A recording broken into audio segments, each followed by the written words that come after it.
Hello everybody, this is Brent Musburger. A ritual year after year has been Jim Neighbors singing Back Home in Indiana. Well, Jim couldn't make it here today. He has not been feeling well, and we all wish him the very best. So instead we have his recorded version of the beloved song, and as you listen, please send your thoughts and prayers to the family of Dan Weldon, whose number 98 Champions car will circle the track as Jim Neighbors' beautiful voice fills the Indiana air. At home again in Indiana, and it seems that I can see the gleaming candlelight still burning bright through the sycamores for me. The new mown hay sends out its fragrance through the fields I used to roam.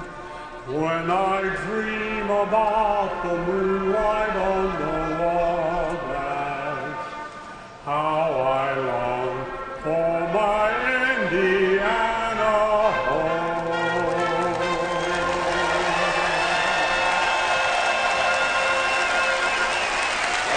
Yes, the tradition continues at the Indianapolis Motor Speedway. He's watching at home in Hawaii. Give it up for Jim Neighbors. And now, to say the most famous words in sports, the chairperson of the Indianapolis Motor Speedway, Mary Holman George. Ladies and gentlemen, start your engines. Spotter radio check, turn 1, got me turn 3. Spotter turn 1, you got a copy, turn 3. Copy that, Lee, loud and clear. Go loud. Radio check, Trevor. Fantastic race. Mary Holman George is with us here at the Indianapolis Motor Speedway. There is no scene in sport quite like this one. As we prepare to start the Indianapolis 500, the balloons moving skyward, and 33 nervous warriors, butterflies about to set sail in speeds of excess of 200 miles an hour. Who will be this year's champion? Ryan Briscoe sitting on the pole, the first Australian. Elio Castroneves will be attempting to win for the 4th time. And now the gentleman who will take you through this great race. Let's go upstairs to Marty Reed, Scott Goodyear, and Eddie Cheever. Marty? All right, thank you, Brent, and hello again, everybody. And what the fans here at Indianapolis are about to experience can be summed up in 2 words: sensory overload. 33 cars screaming down the front stretch at well over 200 miles an hour. The rush of air will be so strong that whatever's not tied down is probably going to get blown away. And don't even think about talking to the person next to you, because they won't be able to hear a single word you say. And that's just the first lap. Yes, this is Indianapolis, and it's about speed and glory, Scott. And Marty, this is the most exciting green flag a driver will ever take in their career, but it's also the most dangerous. A 3-wide start going down into turn 1 and constant speeds up over 200 miles an hour for this entire event. But they're willing to assume the risk just to get their likeness on the Borg Warner Trophy. And you know what that glory is like, Eddie Cheever. You won this race back in '98. This is a very unique event. You do not have to explain to anybody what the Indianapolis 500 is wherever you are in the globe. And a very special thing happens. They add 2 words in front of your name wherever you're introduced. It is Indianapolis champion. Well, there's also some things that get ingrained in our soul, and also the great finishes that we've been able to see over the course of time. And Scott, you were involved in the closest ever. Still to this day, I can't believe it. Finishing second doesn't feel great, and I only thought about J.R. Hildebrand last year. 799 turns perfectly. The last one didn't work out. Dan Weldon came through to win. But the cars are out on the first of the pace laps, and as we get a chance, let's check in our GoDaddy what to watch for. 2 things really jump out at us: the new car and new engines, and the temperatures. Let's first go back to the new car and the new engines. When you go to your local dealer, you probably think about 2 things: fuel economy and having enough horsepower to get out of those tight situations. Well, it's not that much different here, is it, Scott? Well, the car that we used last year was in use since 2003, so brand new cars for every team and driver right now. Chevrolet and Lotus have come along to join Honda on the engine front. The big questions are: who's got the most horsepower, who has the best reliability, and fuel economy will play a huge part in today's race. And Eddie, we could be in for a record-setting day involving the heat. It seems almost certain that halfway through this race, which is always the critical point of the race, we will be into record heat. These cars are new. It's the first time they've run at the Indianapolis 500, which is by far and away the most 500 grueling miles they will do. It is all up to making sure that you can stay focused the whole race, and the heat will affect the drivers, the cars, and the mechanics that have to get those pit stops done in under 12 seconds. Well, there you see the cars coming around turn number 4 for the first of the pace laps here in front of this huge throng from about 300,000 people will be in attendance today. And one of the guys who's going to have the blast of his life is going to be Guy Fieri. He is going to be the driver of the pace car. Of course, he's the star of Diners, Drive-Ins, and Dives. And there he is behind the wheel of the beautiful Chevrolet pace car for the 23rd time. It is pacing the field at Indianapolis. This year it's the 2013 Chevrolet 60th anniversary Corvette ZR1. Fastest, most capable vet in history. To learn more, just go to Chevy.com/Corvette. Well, Fieri has the drive of a lifetime. How about the guy who's got the ride of a lifetime? That's Thomas Patton from Salina, Ohio. He was the winner for this race, and you want to get that ride? Well, all you have to do is visit shophonda.com and enter to start an IZOD IndyCar race in a 2-seater with maybe the man who's driving it today, Mario Andretti. Official rules at shophonda.com. It ends September 2nd, 2012. No purchase is necessary. Across the top of the screen, you will see the starting field, all 33 cars, with leading the way, the pole sitter in the number 2, Penske entry, Ryan Briscoe. While they continue to warm up the tires, let's warm up pit lane.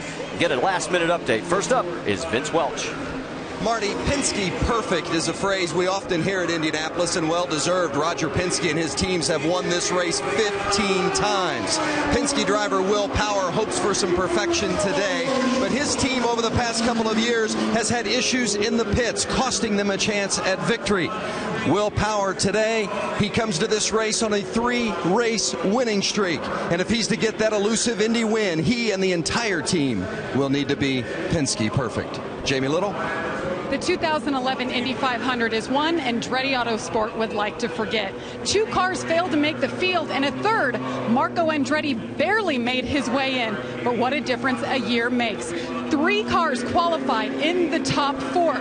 All 3 of those drivers hoping to bring owner Michael Andretti his 3rd win here at Indy in just 7 years.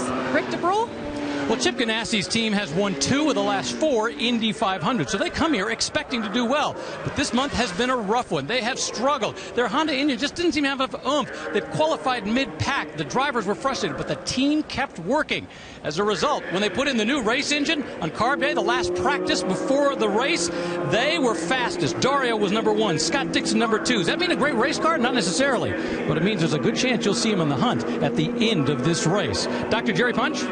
You know, those heavyweights from those power teams have to be considered among the favorites, but there are some very special Cinderella stories that bear watching. How about a 21-year-old fresh-faced rookie from Tennessee? Could Joseph Newgarden pull off the upset? And could this be the year that finally Graham Rahal follows in the footsteps of his famous father, who won here in 1986? And then there's a sentimental favorite. How about Tony Kanaan? How special would it be for Tony to stand right here and celebrate the memory of his dear friend and last year's winner, Dan Weldon? Folks, we don't know who's going to win this year's Indianapolis 500, but what we do know is this: it will change their life forever. Marty? Doc, some great stuff from all four of you. You guys be careful down there in that heat with those fire suits on, along with all the other crew members. It is now 86 degrees, and it is still getting hotter. This broadcast is available in Spanish. All you have to do is activate your SAP button. It is presented by ESPN Deportes. As we continue on the pace laps, we have a total of 12 onboard cameras, and let's show you Charlie Kimball's view. He's going to be starting in the 14th position. The man who finished third last year, Graham Rahal, he is going to be starting 12th. And of course, you already heard from Jamie Little about Ryan Hunter-Reay. Went from zero to hero in 1 year and didn't qualify. Now he's on the outside of the front row.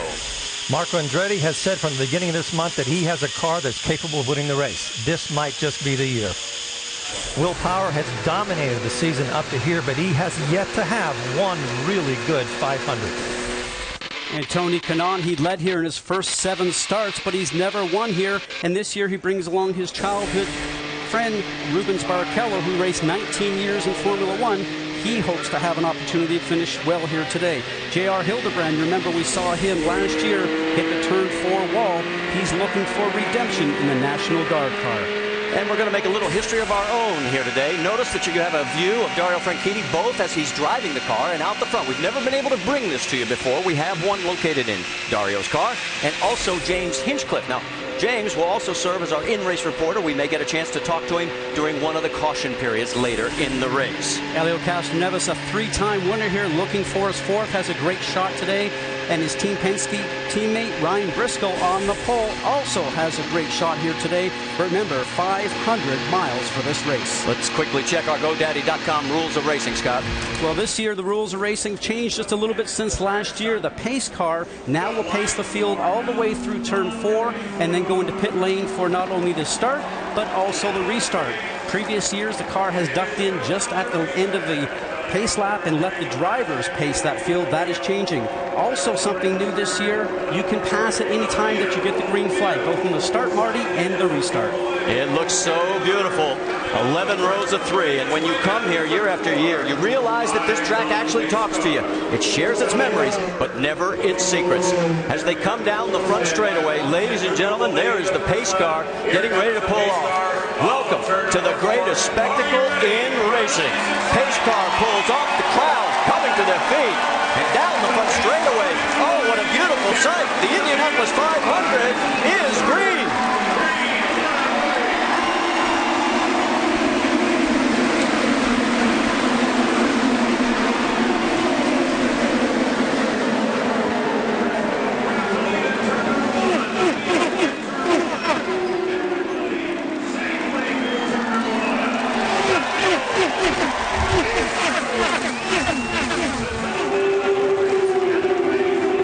Action in the middle of the pack. There you see 2 and 3 cars going wide. It's Ryan Briscoe well out in front right now.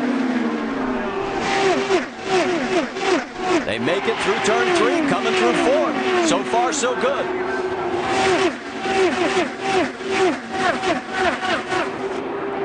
James Hinchcliffe wants to lead the first lap, and it looks like he has done it. So, leader officially at the end of lap number 1, James Hinchcliffe. We're still at that part of the race where nobody has settled down. They're still trying to get their rhythm. Everybody's changing position, and they're trying to figure out what this track is like. And these new cars that we talked about all month, Eddie, they punch such a big hole in the air. Drafting is a lot easier this year. I would not be surprised to see Ryan Briscoe repay the favor to James Hinchcliffe here very shortly on the front stretch. But these first 2 laps, you could tell the cars are really set up well because everybody is very confident and aggressive. Joseph Newgarden goes around E.J. Viso. Newgarden, that black and yellow. It's awfully hard to see the numbers on this new car. As we go for the battle for the lead again, we may have another lead change. Briscoe officially leads lap 2. This is exactly what they told us is going to happen. These lead cars punch a very big hole in the air, and it's very hard to hold a lead. And if you're behind, you can make a run on the car, as we've seen twice in the first 4 laps. 2 laps, 2 lead changes. There is Marco Andretti. He now running in the 3rd position. Ryan Hunter-Reay in the 4th spot. On board with Marco. Let's ride along.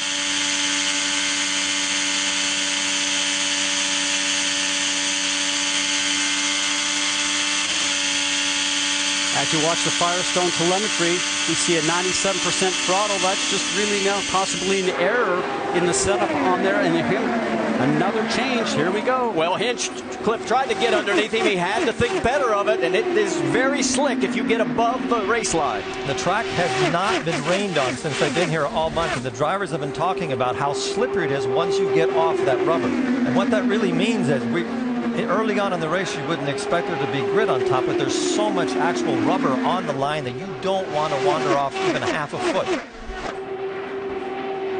That's the concentration level we always talk about at this racetrack. Eddie, you and I both know it, but it's especially hard here this year because of the high heat. Down the front straightaway again. The top 4, separated by no more than a car length and a half between each position. And that first group of cars, about the first 10, are trying to separate from the middle group. It is Briscoe, followed by Hinchcliffe, then Andretti, Ryan Hunter-Reay. Tony Kanaan has now moved into the 5th spot. Then it's Elio Castroneves, Joseph Newgarden, Will Power, Alex Tagliani, and Graham Rahal. That is your top 10 right now.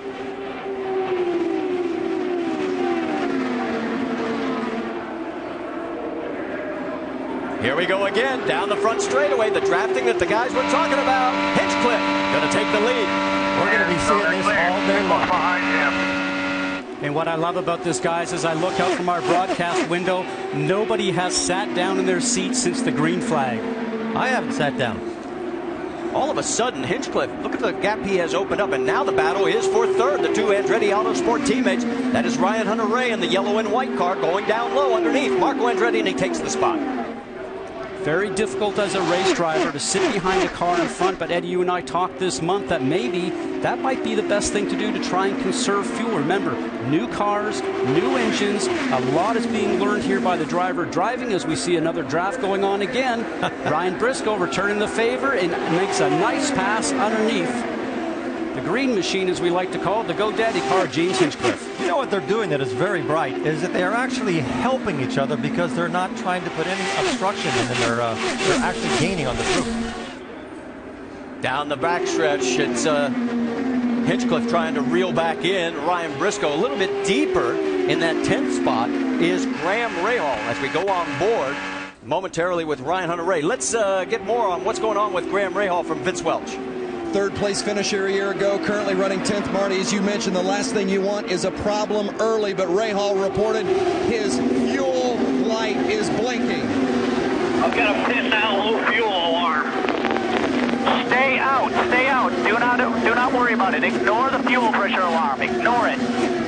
Obviously, Marty's got plenty of fuel, but I'm sure Scott and Eddie would attest the last thing you want is your driver worrying about something mechanical this early in the race. Well, it can really take away from your focus sometimes. You see his head bopping down, probably looking down, trying to figure out what's going on inside the car. I assure you that car was completely full with 18.5 gallons of fuel, but you have to put that out of your mind, put it in a different department, and just work on the car, because you know the crew will tell you when you need to come in for your pit stop for fuel. That's exactly what they did. They told him, don't focus on that. This time, Hinchcliffe not close enough to make the dive down into turn number 1. We're on board. Through turn 2, and again, we've seen that pattern. Once you get through 1, they seem to open up that stretch down the backstretch, and then the 2nd place car seems to close in 3 and 4. If this first group of 4 start working together like the first 2 are, they might actually be able to put a distance between the pack behind them. And that's what we should do as a race driver, Eddie. But as you know, when you're sitting inside that cockpit, you just want to go fast. You want to pass the car in front of you. Now, for sure, the team is telling the drivers, let's settle into a pace. Let's understand what our fuel mileage is going to be with this new 2.2-liter engine. Well, as these guys continue to duke it out, it has been Ryan Briscoe and James Hinchcliffe giving us one heck of a show. Hinchcliffe is right now in second, but by the time you come back, if we go side by side, he could be in first.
Great thing about side by side, you saw the pass by Marco Andretti around James Hinchcliffe, putting him into the second position. Let's listen in on James's radio. We might know why.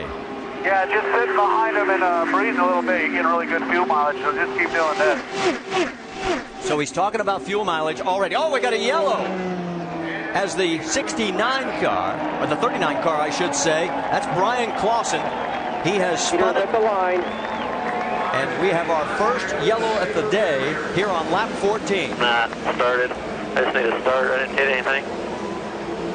10-4, we'll set up a pit lane here. We got tires set out. We'll get a start.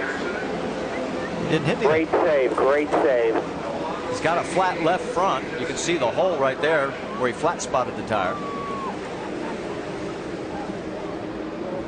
And Brian's such a great driver with all his experience that he has. As we're going to watch a replay here, down low, looks like he might have got in just a little bit early and a little bit low on the white line, Eddie, and the car came around, and I cannot believe he did not hit the wall.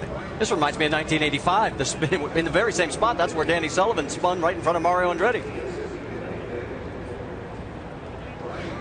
All right, as we get ready for pit stop action here on lap 15, we can tell you the two Lotus cars, they've been struggling with getting enough speed. They did not meet the 105% minimum. Both Jean Alesi and Simona Di Silvestro have been black flagged and brought in. Now they can try and do something to get back out and get above that limit, but it looks like Alesi is already climbing out.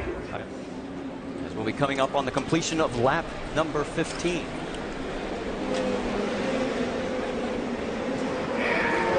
Everybody is coming in, so let's send it down to Vince Welch as he gets ready for Tony Kanaan.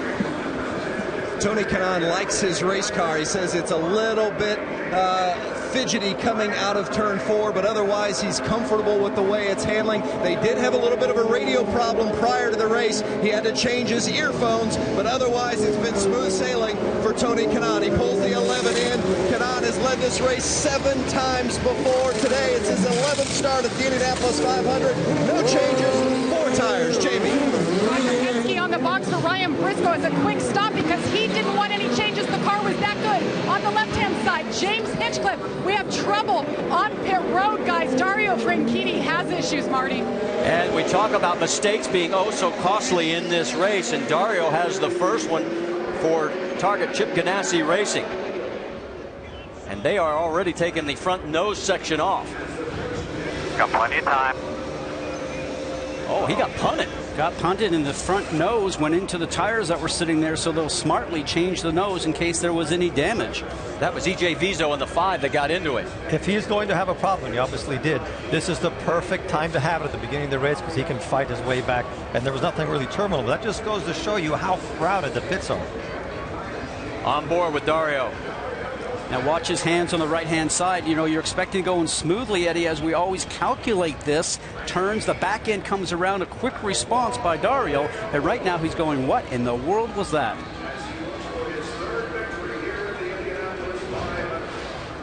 And we hear that Newgarden has stalled in the pits. Jamie?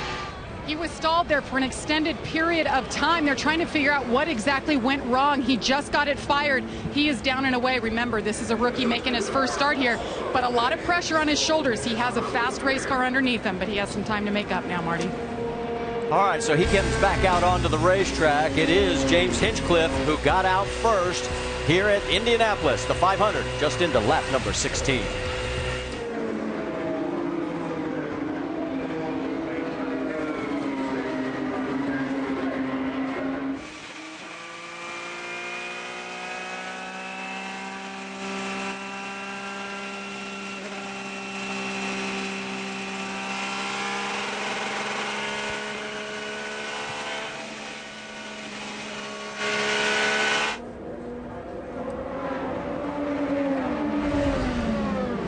At the Indianapolis 500, our telecast presented by GoDaddy.com. After 17 laps, there is Dario Franchitti.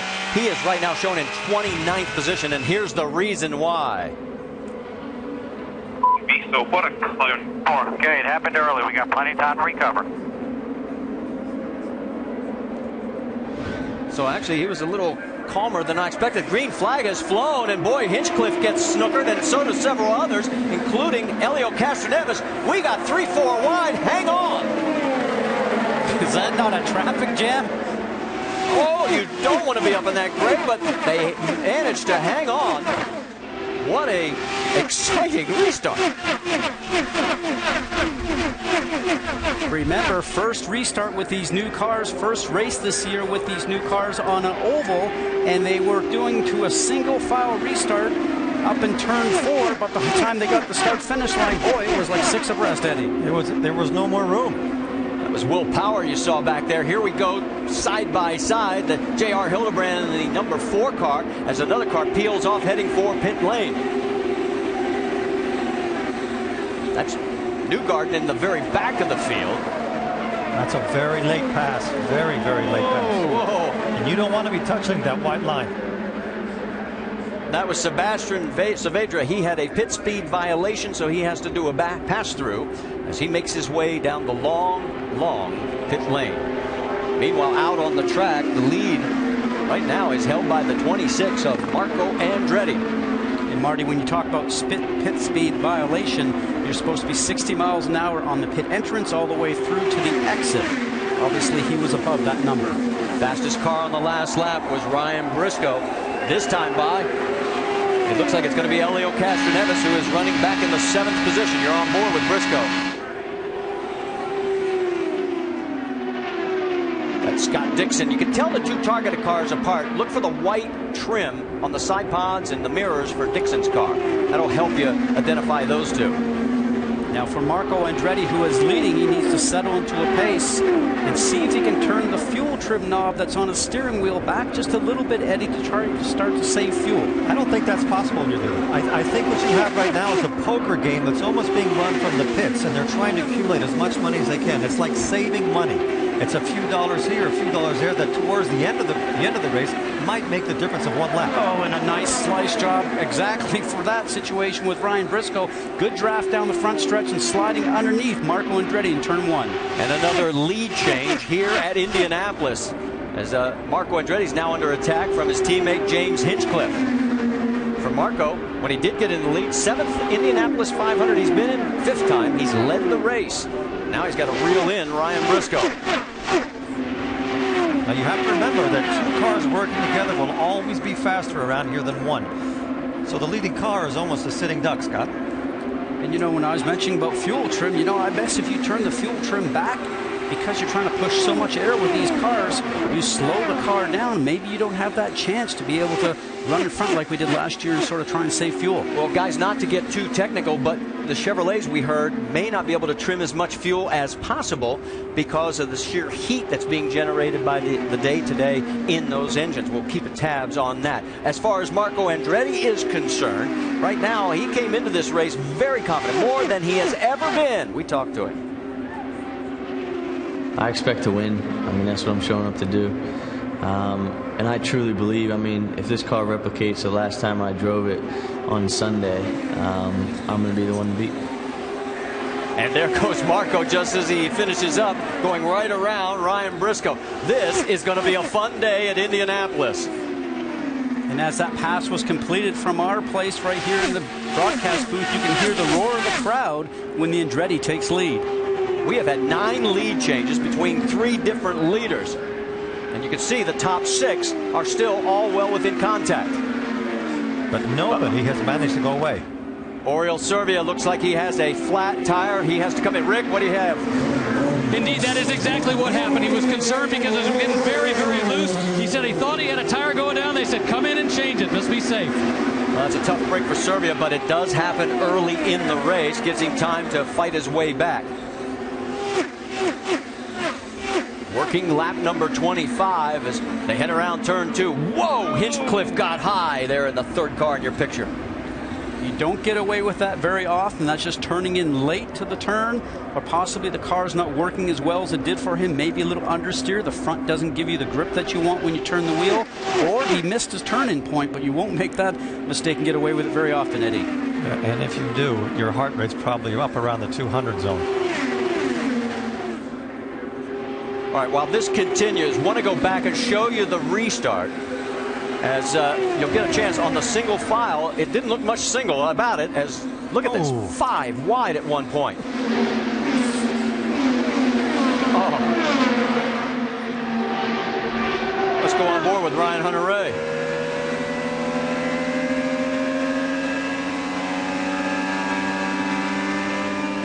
Oh, just inches up to almost 200 miles an hour on the restart.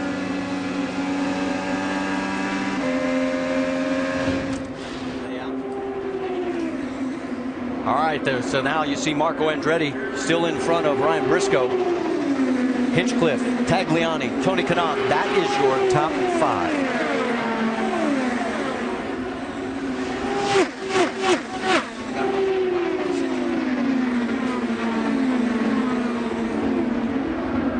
This is lap 26. Everybody in the stands was given those glasses in memory of Dan Weldon, and a lot of those folks, they have them on.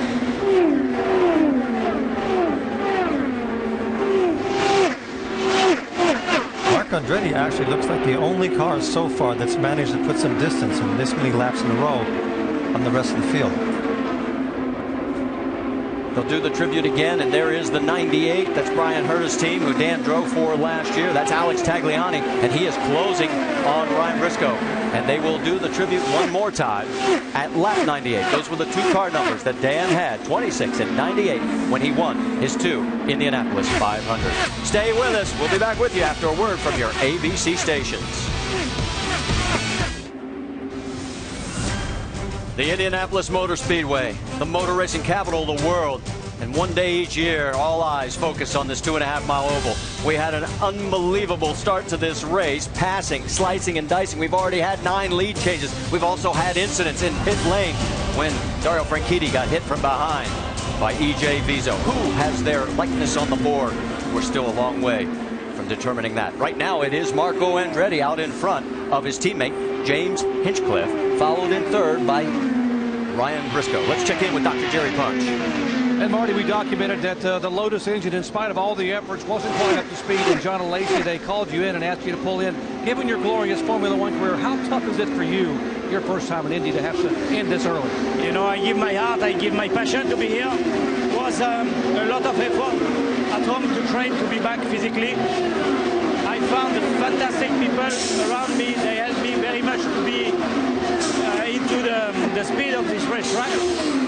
We are suffering with the engine performance, so the regulation, we have to stick with it, and we've been stopped. John and Lacey out of it, but he did say, Marty, he will be back next year. And that would be a pleasant, wonderful surprise to have him back again. A great Formula One driver. We have word from IndyCar officials. There will be no action taken on E.J. Vizo for that incident with the 50 car. They considered it a racing incident. Let's go back and reset the top 5 here. It is Marco Andretti, James Hinchcliffe, Ryan Briscoe, Alex Tagliani, and Tony Kanaan. That is your top 5. There is TK. He's a bit superstitious. It's his 11th Indy 500. It's the car number. It's his lucky number. And he says, maybe today, Indianapolis will smile on me. On board with his car. Sitting here watching these first laps, I'm trying to put myself in the position, Scott, of a driver, trying to think, what have I learned here that will really help me at the end of the race? Right now, I don't think I'd want to be leading going to the last 3 laps, because it seems that nobody can actually get away. All right, while all this action continues, let's check in with Rick DeBrule. Well, and right now, Takuma Sato's on the move. Bobby Rahal just told him he's the fastest guy on the track. But more importantly, he gave him some advice on passing. Let's listen to what he had to say. Hey, Taku, we don't need, let's be a little more conservative on those passes. We pulled it off, but let's be a little bit better thinker there. And that's what Takuma Sato is saying, that Bobby Rahal has been so good at this month, giving him a little bit of advice, taking him in the right direction, and right there, just maybe taking him down a notch. You got plenty of time in this race. Don't rush it. You know, it's very interesting because in speaking with a lot of the drivers and even talking with Bobby Rahal the other night, talking about this, these cars are more difficult to pass in than probably the previous cars because of the smaller displacement. We are now running turbocharged engines instead of normally aspirated engines. So if you lift your foot off the throttle and you put it back on, it's a bit slower response and it's difficult, and you have to time the pass correctly. The passing setup starts in turns 1 and 2, for instance, if you're going to complete it down here in 3 and 4. Race leader Marco Andretti has now had the longest stint up front. Between the 3 leaders, he has now led a total of 15 laps, but 13 consecutive. That's how fast the passes were coming early in the race. Take a look at the 14, the A.J. Foyt entry of Mike Conway. Remember 2 years ago, that late race crash that put him up into the fence? Well, here he is, the best mover on the racetrack. He has picked up 18 spots, and he now finds himself in 11th, all the way from 30th. Right behind Helio Castroneves, who has won it 3 times. So he's probably sitting back here figuring out how they're running their race, and he's accumulating as much experience as he can. But he has A.J. Foyt in his corner, and that makes a big difference at a place like this. Whenever I drove for him here, he always had something special. Well, Conway doing a fine job right now, and he has got the Honda power. Castroneves in the Chevy right in front of him. There is your top 5, and there is the legend, the 4-time winner, A.J. Foyt. We're side by side.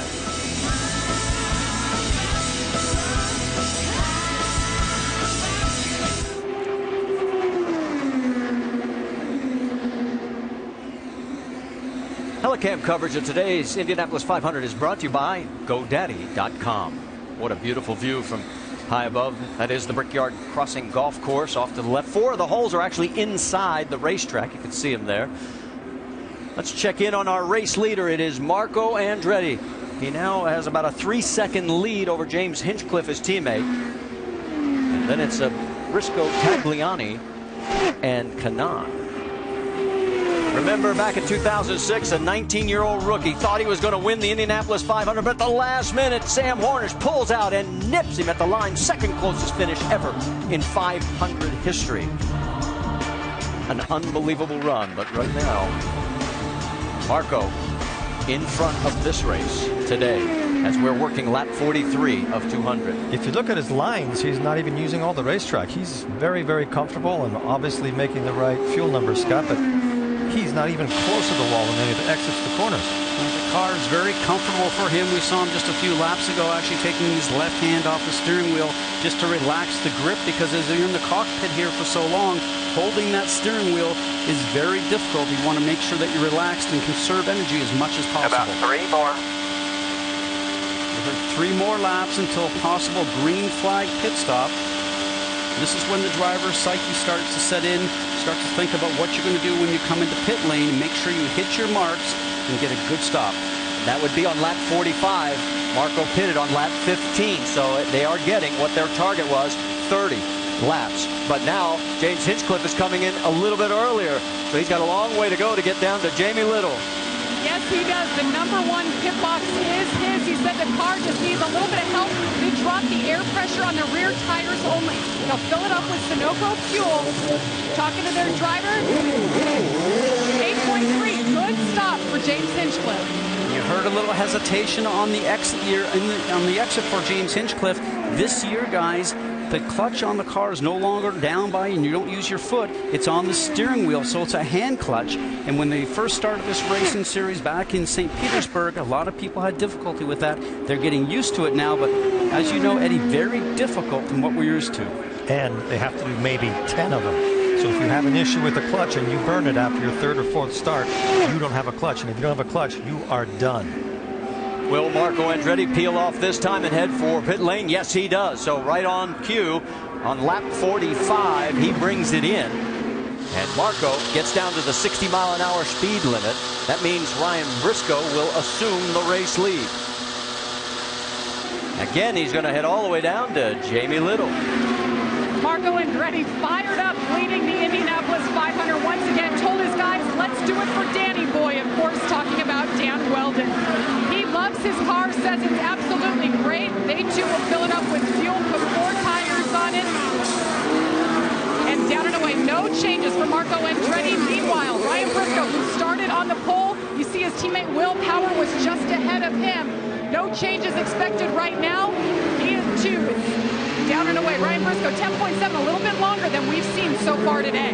Will Power comes out of pit lane. There is Ryan Hunter-Reay still getting his service. We can tell you Alex Tagliani has assumed the race lead. He stayed out so far and is continuing on the racetrack.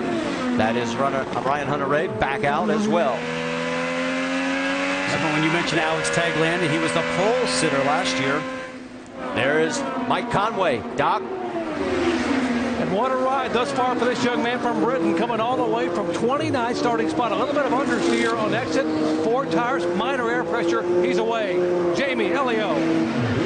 And Elio Castroneves is in. His car has been pretty good today. He too very confident, just like Marco Andretti all month long. He thinks this is going to be his chance. Wait, having a problem on the right rear. You saw him waving his hand saying, wait guys, wait. Twice the normal time of a stop for 4 tires and fuel, Marty. And if you remember in last year's race, Elio Castroneves lost a tire late in the event, and also Will Power had tire troubles as Takuma Sato is in. Rick? Takuma Sato brings it in. They made a slight wing adjustment. He was complaining it was a little bit loose. They put the Sunoco fuel in. Quick, clean stop, and he's out. The 38 of Graham Rahal, he reported early that the fuel light was malfunctioning, but no issues since and no changes on that stop. Scott Dixon has rotated into the race lead, as there you see Alex Tagliani and the 98 side by side as we go on board with Graham Rahal. Rahal gives him this position. They're going back out. Now Dixon has peeled off. So has Dario Franchitti. So they are now coming down, working on lap 49. Vince. Scott Dixon, your 2008 winner. They were thrilled with the way their car handled in the final practice. Very optimistic today. Got good fuel mileage on the first stint. It's been a clean stop so far. Dixon, a quick stop by the target team. Rick. And Dario, a quick stop as well. A little bit earlier, Chip was on the radio saying you're the fastest car out there. You're closing on the leaders. Keep doing it.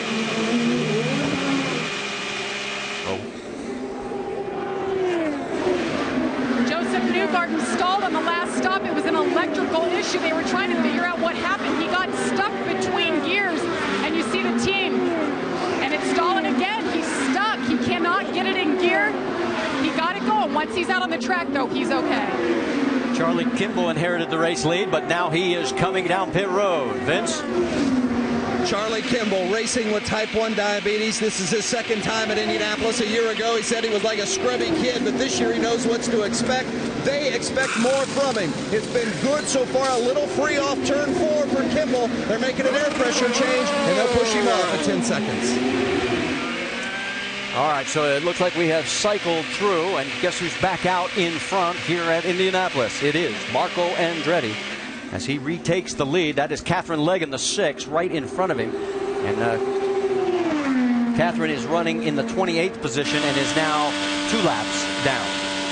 And she is a rookie here. You saw the bright yellow on the back of her car along the suspension pieces when Marco was completing the pass. That's so the drivers know that there's a rookie driving the car up in front.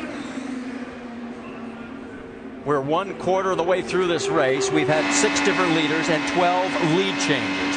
And Helio Castroneves finds himself having to fight his way back after problems on pit lane. Here's what happened. Very uncharacteristic of Penske. The rear tire did not go on, and they almost left like they did last year. He was very lucky to actually watch him lift his hands up and say, no, I'm not ready. Hold. Then he went. It ends up, Helio comes back out onto the racetrack in the 12th position. And there was a little bit of fire on the right-hand side also, which they managed to put out with water. Clear out, clear out, clear out. So we're going to go side by side. There's Helio back out on the track. We told you he's in 12th. They're all chasing that man, Marco Andretti.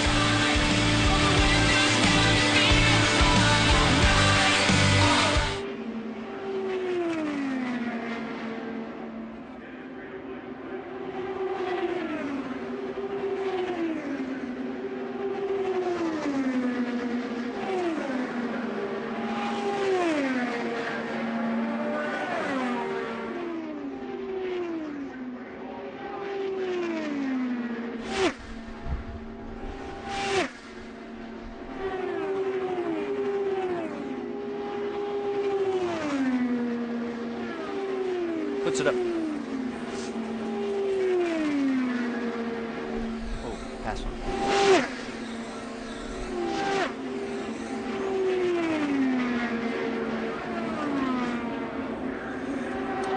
Back at the Indianapolis Motor Speedway, Marco Andretti leads by 3.6 seconds over Scott Dixon. As we go on board, let's talk about what's coming up on the calendar, because next week NASCAR Nationwide Series is at Dover, Saturday at 1 o'clock Eastern on ESPN. The NHRA has the Super Nationals qualifying Saturday 4:30 Eastern on ESPN, then switch over to ESPN 2 same time on Sunday for the finals. IZOD IndyCar Series, we're heading for Belle Isle next Sunday 3:30 Eastern right here on ABC. Join us on the conversation on Twitter, #Indy500. On board there with Rubens Barrichello. Here is your race leader, and that's the view he has out the front. Marco Andretti by 1.6 seconds over a charging Scott Dixon. Remember, he started this race back in 15th. His crew gave him some great service, and there he is with the white trim on that red Target machine. Now another 4 seconds back is 3rd place, and that's James Hinchcliffe. And that first full stint, Hinchcliffe did not get as good a mileage. And Briscoe, we can tell you, just got by him, so he has slipped back another position. So move Briscoe up to 3rd. There's Hinchcliffe. And then Takuma Sato is running a very strong 5th. There they are, all 3 of them. After Sato was told by Rahal to be a little bit more careful at this point in the race as to how you pull off your passes, he seems to have settled into a very good pace. Let's go back and show you the pass where Briscoe gets around James Hinchcliffe. It all starts back there in turns 3 and 4. The drafting takes place down the front stretch, and then the slipstream happens, and you dive on the inside and complete it very nicely. But have you noticed how quickly the car that gets passed gets right back into the draft again?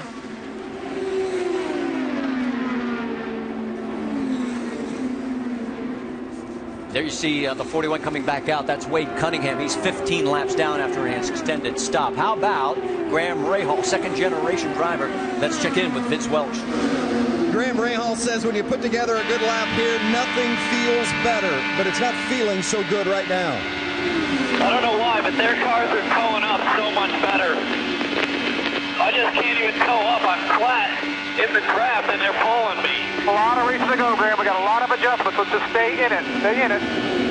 You hear him giving confidence and encouragement to Graham Rahal, but he's concerned. Maybe too much downforce in the car for the way that Rahal wants to run it right now. That's one of the most difficult decisions that a team has to make as to how much downforce they're going to put in the car. But they have the option here, Scott, of taking downforce out from the back, which we thought was going to happen later in the race, not this early. But the way these cars have so much grip on the road, remember, they produce about 2,000 pounds of downforce. You could almost take these cars and run them upside down on the ceiling. They have the grip because of those Venturi tunnels that are underneath, and it really helps them get through the turns here really well. Another pass about ready to happen. James Hinchcliffe doing the duty to go around.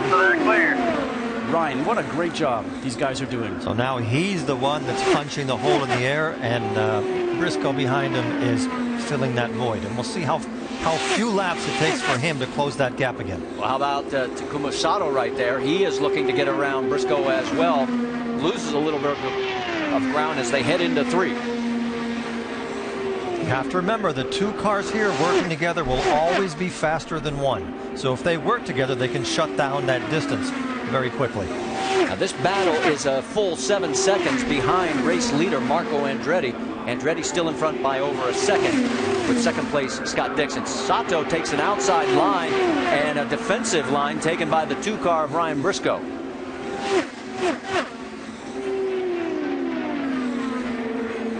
Think about the power plant war that we have going on right now with Andretti in a Chevrolet. Dixon is in second in a Honda. Another couple of Chevrolets with James Hinchcliffe and Ryan Briscoe. And then 5th place, Takuma Sato in a Honda. Remember, there's a lot of pride on the line right now between these engine manufacturers. We mentioned before that the 2 Lotus cars have had problems, so they have now removed themselves from the race. All right, let's go back and show you Ryan Briscoe checking out the mirrors. We can show you both his view and what he's doing. Look at that head turning. Driving along, he's very calmly just checking in the mirrors to see how much the driver can come up behind him, and he sneaks onto his inside, which is his left, completes the pass. As you can see that on the right-hand side of the screen. No sense in being defensive at this time in the race. Sato continues trying to close the gap on Briscoe. Let's check in again with Rick DeBrule. We're talking with Bobby Rahal before the race, and he says Sato's one of those drivers you like to talk him through the race. Give him a little advice, give him a little nurturing as he goes through the race. And as I listened on the radio, that's exactly what's been going on. You heard that a little bit earlier where he was giving advice. He's constantly on the radio, and there you see Sato making the move on Briscoe. And he completes it. It certainly was. So now Briscoe finds himself back in that 5th spot. And closing on him will be teammate Will Power. But he's a few seconds behind that group of 3. 4 different teams in the top 5. You're on board with James Hinchcliffe, who is running in 3rd, and the view out the back as well. There's his teammate. That's the man who's leading, Marco Andretti. He has now led a total of 37 laps. We've had 13 lead changes. Stay with us. We'll be back after a word from your ABC station.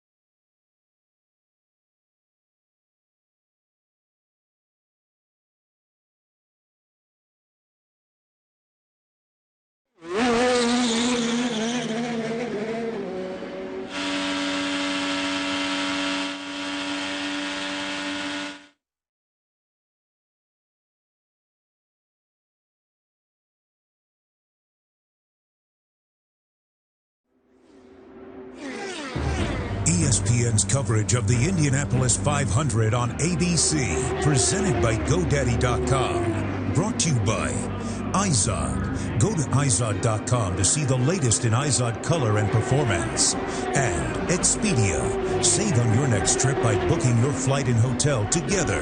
Expedia. Marco Andretti attempting to become the first American driver since Sam Hornish vanquished him in the final lap in 2006. But anytime an Andretti takes the lead in Indy, you cross your fingers. There is something known as the Andretti curse. Yes, Marco's grandfather was able to win this back in 1969, but his dad, Michael, could never take the checkered flag. And Michael is with our Jamie Little. Let's go to Jamie now. And he has a lot on his plate. 5 cars in the field right now talking to the driver. He's the strategist for Ryan Hunter-Reay. But your son is leading, meanwhile trying to keep your eye on this team. How are you balancing it all right now, Michael? Like I always do. You know, I always have my eye on all the other cars, and you know, trying to stick to what's going on here too. So it's they keep me in line here. Little nerve-wracking standing here watching. Talking in my ear. Oh, he's talking in his ear right now. He's got a lot on his plate. We're going to keep our eye and see if he can get his 3rd win here as an owner at Indianapolis, Brent. Okay, Jamie, we're going to pick it up over here. Thank you. As there is Marco Andretti continuing around this racetrack. His laps have been in the 2:17 range, guys. He's ahead of Scott Dixon, but not as much. It's closing down. It's under a second between 1st and 2nd place. Let's get some other things updated for you. During the commercial break, Tony Kanaan made a pit stop after only 19 laps. We're tracking down, trying to find out if there was a fuel issue or something else. He is now 1 lap down in 25th position. Dropping back to the 3rd position on the racetrack is Takuma Sato. He is 9 seconds behind the race lead, but right now he has gotten around Ryan Briscoe. Let's go back and show you exactly. So Sato just coming behind James Hinchcliffe, making a nice move. Remember, these cars do allow for great drafting. Making that move down the front stretch and going into turn 1 as we've seen many times before. Remember, you're entering turn 1 at 220 miles an hour, so you want to get past that car you're passing in due time to be able to make the correct line to set up for 1, Marty. And Briscoe, we should tell you, also got around Hinchcliffe. So it's now Andretti, Dixon, Sato, Briscoe, Hinchcliffe, and Newgarden is in, Jamie. And you know, he's been struggling today with trying to keep it in gear, so he's making his way back down for a stop here. The problem is when he gets into the box, he can't get it in gear to exit. Much better that time for Joseph Newgarden. He is shown right now 1 lap down in the 26th position. Whoa, that was close for Sato. You don't want to do that too many times. If Bobby Rahal saw that one, I think his heart skipped a beat. Oh, it's so difficult. You're going so fast here. The length of a football field in less than a second. We talk about it all the time, Eddie. You cannot have a mental lapse going into these turns. But at this point in the race, he's still trying maybe to find his rhythm. You know, he's passing cars. He finds himself in 3rd place, so he's probably a little bit too excited. He's got a long way to go. Let's go back and show you in ultra slow motion how close this was. And see his outside tires. You can see driving over the rubber marbles, and those are starting to come off the tires themselves. You need to be cautious the next time you go through the next set of turns. Your tires are clean and not sliding. He probably has his right eye closed when he got that close to the wall. But you are absolutely right. You don't know if you have a problem or not. Look at right behind him as there you see Dario Franchitti as he has now gotten around Briscoe. Franchitti, remember on the restart, he was on lap 18 in 28th position after getting a new nose. Here he is getting around Briscoe, moving into 4th. He had a very cold and calculated march all the way through the field. He had to get through every one of those cars, Scott, one at a time, and do it without putting his car in danger. This is somebody who knows where he's going, and he wants to get 3 wins. On board with James Hinchcliffe. He's trying to reel in Ryan Briscoe. You can see his hands very calmly on the steering wheel. Look underneath his helmet. Next time we'll actually see a little bit of flapping going on from the balaclava that's there. That is Scott Dixon on the move as he gets around some slower traffic there. It was E.J. Vizo. And Franchitti is coming under attack. And there's very little he can do. Franchitti's just running quicker.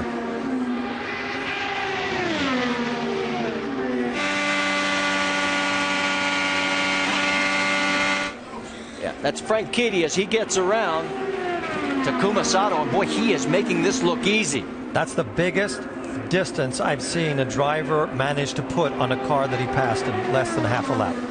And here comes your race leader, Marco Andretti. He is making a pit stop here on lap 74. Jamie. And they let him know, wide open here. Take your time. Let's hit our marks and get it right.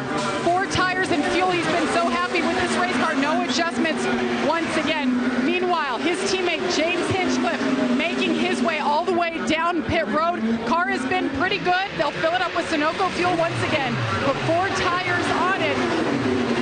No changes to the car. James Hinchcliffe, rev, get it filled with fuel. He's down and away. Meanwhile, Ryan Hunter-Reay, another Andretti car, making his way down pit road. Of course, we talked to Michael Andretti. He's calling the shots for Ryan Hunter-Reay this race. He was with Marco last year, Marty. So Marco Andretti gets 29 laps this time on a tank of fuel. He went 30 on the first go. Here comes Ryan Briscoe as he is peeled off. So is Power and Castronetta. So all 3 of the Penske cars are into pit lane. Let's go back to Jamie. And that's usually not something we see with Penske. They like to have their strategies different with the 3 cars, but they are pitting all 3 together. You're looking at Ryan Briscoe. You see Roger Penske on the right-hand side. Ask him, do you want downforce? He said no, no changes. Meanwhile, Elio wanted to get a faster stop here. They had a problem with the right rear, and he has an issue. He almost stalled it there. A little bit quicker than that last stop, though. Yeah, he lost still about a second. There's the captain, Roger Penske, as they'll come back out onto the racetrack, and you're on board with Elio. Watch his hands. He'll go through the paddle shifters now because the gear changing mechanism is on the steering wheel, called paddle shifters, no longer the H pattern as we called it in the old style with the stick shift knob inside the cockpit. The reason we're showing you Scott Dixon, he is your race leader. He is ahead of his teammate, Dario Franchitti, by 11 seconds. So Dixon, who started 15th in this race, Franchitti 16th, the Target cars have fought their way back into contention. But do we have to remember that Franchitti had to come all the way from the back and pass every one of those cars to get in the position that he's in. So now we have 2 Hondas leading the 500. Just as we were getting ready to tell you, Mike Conway was up to 3rd again. He is peeling off and making his second round of pit stops. So is Graham Rahal. So right now, the Hondas with, well, Dixon, as we mentioned it, he is now coming in. So Dixon, he last pitted on lap 48, and now he's coming in on lap 78. So again, he's able to make 30 laps. So we're starting to see just how far these cars can go. And that's a trend that will make a difference, Scott, towards the end. Every lap that you manage to put in the bank, you can use at the end. Vince? You heard Mike Hull say wide open on the entry for Scott Dixon. Fuel mileage hasn't been their strength this year, but so far it's been pretty good. This is the 3rd straight stop. No changes to the chassis for Scott Dixon. Up and away at 8.9. Well, the Target team on the 9 side has been real good today. And as you finish up, you can see as he gets back out on track that also Dario Franchitti peeled off and made his pit stop here on lap number 79. Charlie Kimball is again your race leader. It's the 2nd time he has led the race. Our 14th different lead change. Let's go on board with Charlie. He's another one of the drivers getting very good fuel mileage. And just as we say that, he is going to come in and get some fresh tires. Now, Mike Conway, he is going to have to go on a drive-through penalty, and this is going to really hurt him. He had gotten himself up into the top 5. All right, the word is he hit a crew member coming in, and here's what happened. Oh. He got so close to the wall, guys. That's just one of those things. You have to be really calm and collected when you come in the pits. You cannot be in a rush, Scott. As you know, you have to hit your marks, and they are so lucky that nobody got hurt there. Oh, and I would imagine as a driver that he would feel very bad. Doc, you have more? Yeah, that was Rodney Klossmeyer out of Hempstead, Texas, and he was the fueler. Oh, trouble on the track, guys. A huge crash on the track here at Indianapolis. Our second caution has come out, and it looks like it is Mike Conway and Will Power involved. So no sooner does Conway get back out on the track than he is involved in a major incident here with Will Power. So Power who had a 3-race win streak here on the series and hoping to get his first Indianapolis 500 win, is not going to have it happen today. He has always had a hard time here at the Speedway, but that is just a very good example of that. Probably or shouldn't have happened. It all started with a bad pit stop, Scott, didn't it? And then you think about that when you get up on the track. We have to see what made this accident happen. But, you know, when you think about the drivers having the crash, they're in the car, they're moving. I think about Will Power. His wife, Elizabeth, actually works for a team here, Dreyer and Reinbold team, and does the PR work for Oriole Service. So she's busy in the pit lane here. And when she sees that there's an accident on the track, she said, I always look to see if it's my husband. Both drivers are okay. Both are out. Let's take a look and see exactly what happened. See, Conway's now come out of the pit lane. He's actually slow on the track. It looks like he's having problems with the car, Eddie. It's just loose on him. And you know something? Will Power's coming from behind. He is just going to end up taken out. He had nowhere to go. Will Power had absolutely nowhere to go. And look how the car turns into. That's the worst angle that a car can take.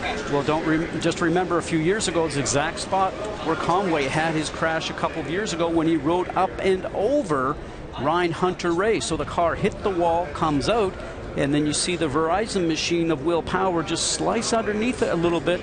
And for Conway, he's riding up on the top of the wall, Eddie, and luckily the car comes back down, as we call it, on all four, obviously wheels missing.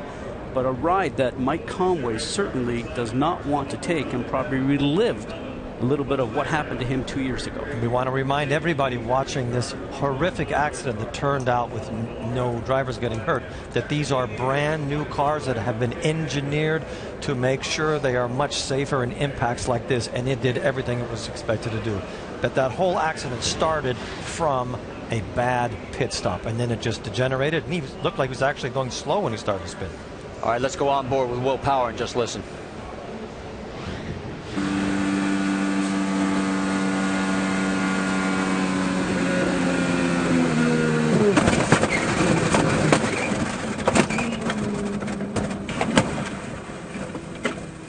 That's how fast it happens at Indy. Here's Elio's view. Caution, caution. Go low, yellow, yellow. Nope. Stay low.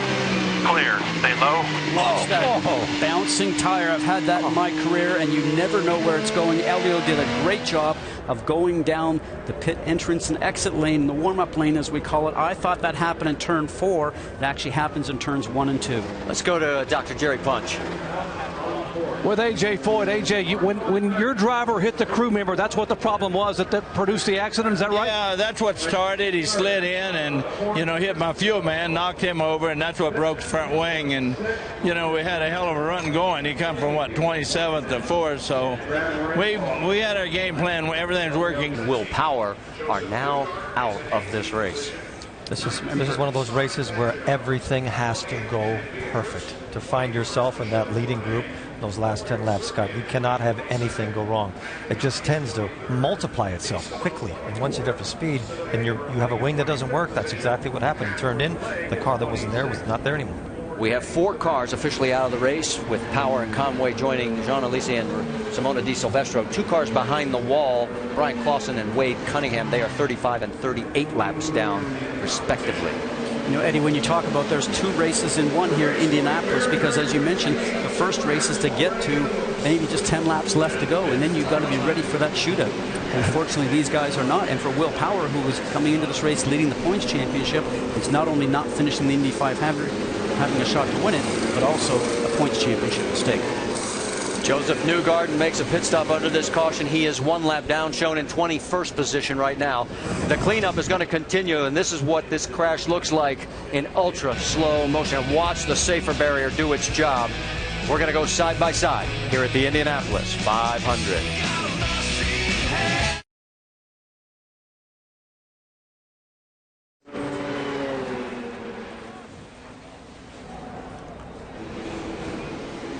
ABC Sunday, June 3rd, America's biggest reality show returns. Every week, see the entire journey of one person over 1 year for one incredible transformation. Extreme Makeover Weight Loss Edition. It premieres next Sunday at 10 p.m. Eastern. All right, we're under our second caution as a 2-car crash takes out Mike Conway and Will Power. And you can see the wing dragging. The right front part of the wing is dragging on the ground. The aerodynamic balance of this car is totally upset. He tries to catch it. He can't. He blocks the only area where Will Power can go. He tries to brake.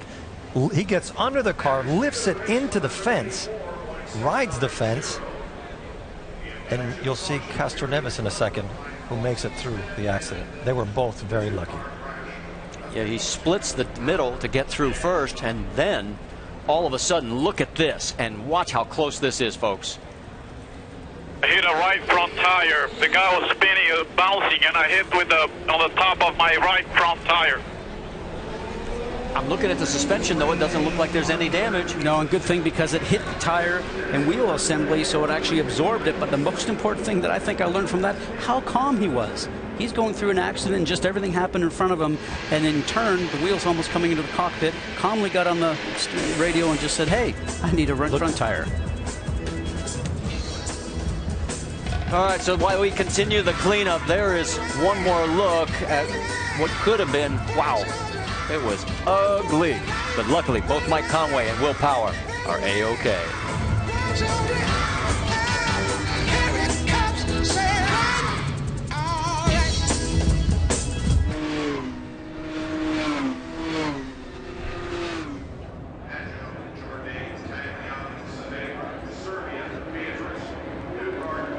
The Mother's Race Rundown will get us caught up with what's happened so far. It has been very eventful right from the start. Briscoe and Hinchcliffe, they traded the lead in the early going of this Indianapolis 500. Then there was trouble in the pits. Franchitti was nicked in the back, and so Franchitti was slowed down, and he's made a huge jump since then and is now in third place. Newgarden also had difficulty down in the pit, as did Elio, who was slowed down. Castroneves is now 10th overall. And of course, we are still under caution here with Marco Andretti in the lead. A grandfather, very happy, as is a father. But what's interesting about the father, he's not in direct communication with Marco here today. Then, of course, we also had a very unfortunate crash. But as Eddie Cheever said, with these new cars, it is remarkable that Mike Conway was able to walk away from this after he was riding up on the wall like that. And Will Power very lucky. And then Castroneves gets by with that tire bouncing in his direction. And as Scott Goodyear said, it was because that tire just touched the top of the tire and rolled on. And as he said, how calm was Elio Castroneves while that was going out on the track. And so, Marty, I think I'll tell you, we are so fortunate that we did not have a tragedy with that accident the way it seemed at first. The safety did its job on this new DW12 as we are now working lap number 87 as you see the circuit on Elio Castroneves. Marco Andretti out in front of Scott Dixon and Dario Franchitti. That's right, Target Chip Ganassi's in second and third. Jamie, what do you have? Well, we keep talking about the heat down here. Marco Andretti on the radio just moments ago. Man, my boot is just melted to the throttle. Copy that. We'll have to remember that for Fontana and stuff. Get some air blowing through there. Saying his boot is melting, and we are green again, guys. And again, we get a really 3-wide, 4-wide start as everybody's going for position. There's Franchitti further back. Now remember, they do not move the lap cars until the final 20 laps. So a number of these cars in this pack are a lap or two down. Once all of this cleans out, Andretti's going to have to deal with Dixon, Kanaan, and Franchitti. That first car you see is the blue and white 77 of Simon Pagenaud. He is one lap down in 18th. He is the first car one lap down, 17 on the lead lap. The race leader is Marco Andretti, and here comes Takuma Sato as he's trying to get around Tony Kanaan. Now that is for position. On board with Kanaan. Now you'd think that the car that's leading this group could easily pull over to one side and let everybody go by. That's the worst possible thing he can do. He has to keep his space, Scott, so everybody can calmly make their way around him. Because if you lift off on the throttle, you'll have an enormous traffic jam behind you. And that is a function of these motors that we talked about earlier, Eddie, because 2.2-liter turbocharge, you take your foot off the throttle a little bit, the drivers are saying the response is not there. It takes a while to get back up to speed. There's Hinchcliffe on the left of your screen, Ryan Hunter-Reay. And up front, that is Marco Andretti. Now, he is going around Simon Pagenaud. As we pointed out, Pagenaud is a lap down. Right behind in second place, behind Pagenaud, there you see the red and white target machine of Scott Dixon. He should get around him here. Sato is shown in third. And here he comes. Oh, do we have more problems? Anna Beatrice has spun it and made contact with the wall. And made contact slightly with the wall. Here, let's watch this. It's open. We're going to come in and take a look. She is down in turn number 2. Running back in 24th position. Last time by, she was at 217 miles an hour. And our third caution is out.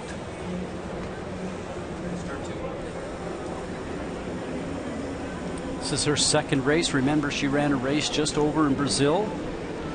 Looking forward to this because she's trying to catapult the event here at Indianapolis to gain some more sponsorship to get back into the series full time.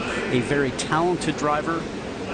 And maybe not too much damage for her to be able to get back into the race, Marty. She finished 21st back in 2010, 21st again last year. She was the only car that did not get any practice time on Carburation Day on Friday. Let's go back and show you exactly what happened to Anna.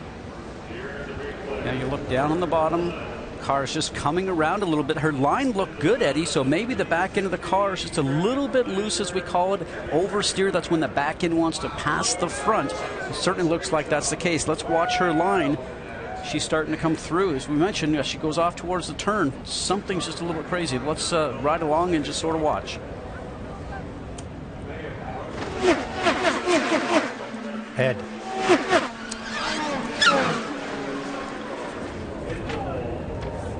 And the second car that was coming up on Anna there was the 20 of Ed Carpenter.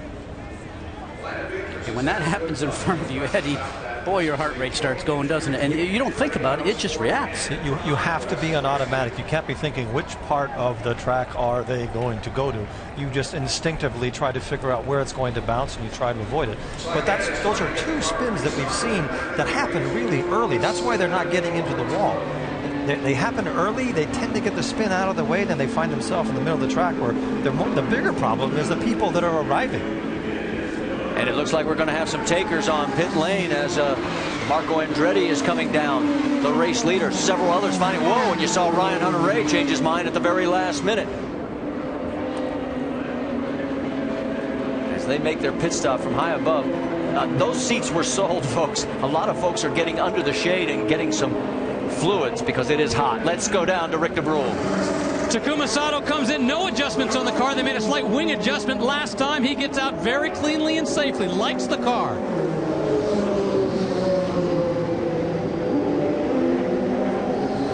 All right, so there's Sato going back out. There is James Hinchcliffe in the number 27. Oh, and they got a problem. The left rear. Take your time.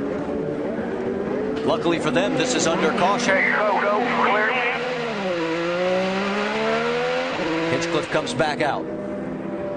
Now for a crew member that couldn't get the service work performed, they feel really bad. The rest of the guys in the team will rally around them saying, hey, don't worry about it. Next stop, we'll do it right. So we are working lap number 92. And we have two opposite strategies now. Dixon stayed out with Franchitti. And they are shown as first and second on the racetrack right now, with Ryan Hunter-Reay third.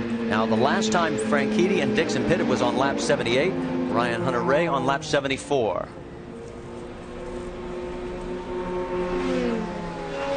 Let's go back and show you Ryan giving the fake to everybody. I'm going to change my mind.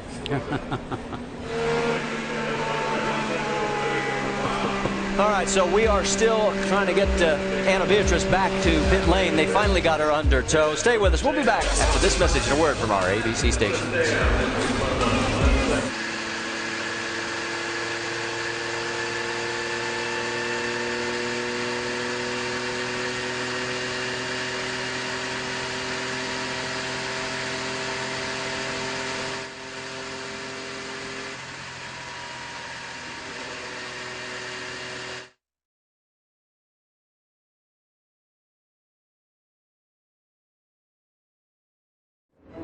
ESPN's coverage of the Indianapolis 500 on ABC, presented by GoDaddy.com. Brought to you by Mother's Polish. There's no shine like Mother's. And Progressive. Visit Progressive.com today. Under our third caution here at the Indianapolis Motor Speedway, and we may get an idea now about fuel strategy because Marco Andretti is now 11th after stopping here back on lap number 91. Up front is Scott Dixon, Dario Franchitti. They stopped last on 78. Let's listen in to Kyle Moyer, the strategist for the 26 of Marco Andretti. Are you spotters kidding me? We just went in traffic trimmed. Yeah, no, Marco, but this will get us one stop less. Those guys are making too much fuel. They already had 8 laps on us, and we were at half tanks already. So let's explain that, guys. Well, it tells you what Marco was seeing, that those guys are coming in for fuel, and as a driver, you sort of want to do what the leaders do, or if you're a leader, you hope that the guys behind you are doing exactly what you have up your sleeve. Whoa, look at this. On pit out. And that's one of the things that Marco's upset about, because that was on a binge trying to get back. And lucky for him, he did not get hit from behind and have to come in and make a change with the rear wing or what have you. We saw Ryan Briscoe's view. Yeah. Remember, Anna Beatrice went backwards into the wall. I'm only assuming because they started her that she now has a gearbox problem and can't keep it in gear. Let's quickly check in with Rick DeBrule. Yeah, let's talk to Chip Ganassi. It seems we've entered the strategy phase. You chose to leave your guys out. Why? Well, Rick, we only used 4 gallons of fuel. You know, it's just a splash all we used. So I don't know that, you know, those guys obviously aren't getting the mileage we are, but I don't know what that means at this point in the race. All right, thanks a lot, Chip. They have gotten 30 laps under green, both those cars, and he sounded like a Cheshire cat. Single file restart here at Indianapolis, and up front it is Scott Dixon. And here they come as they accelerate down the front straightaway. Green. Now there are lap traffic cars in that mix as well. There's Franchitti, about the 5th car back on the right side of your screen, down low in the red. Oh, we're going to go side by side. Hang on. This is where everybody has to keep their line. That was Sebastian Zavedra right alongside of Dario Franchitti. And again, the blue and white car of Simon Pagenaud, number 77, takes the lead. He's trying to get his lap back, but a lot of action here back in the pack. Boy, look at the way these cars are slicing across this racetrack. The second car in line, the red, white, and green machine, was Michel. He just actually has done a great job. He's trying to do much the same sort of thing. You know, Helio Castroneves was going the wrong direction. He's under attack there and getting past.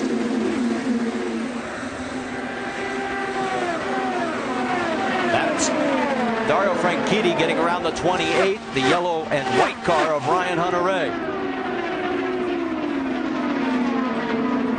So Franchitti now back up into second after Ryan Hunter-Reay snuck around on the outside a lap earlier. The leaders really have to hold their patience on these restarts, Scott, don't they? Because you can get really caught up in these back markers that are not going as fast as you, but the differential in the speeds is not that great. You actually have to take them one at a time. And then what happens to the car that's actually behind you when you're doing passing, Eddie, and he's trying to make a move at the same time. That's Dario Franchitti on the right side of your screen, still duking it out with Sebastian Zavedra. And we are on lap number 98. Again, the tribute to Dan Weldon from the fans.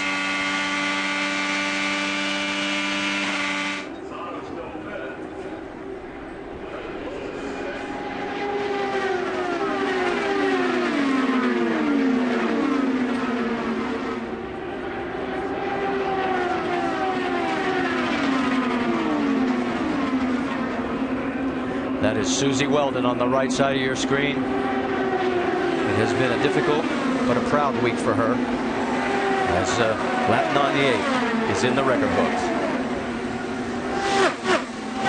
And Dan would say right now, hey fellas, it's time to go back to racing. Let's do it.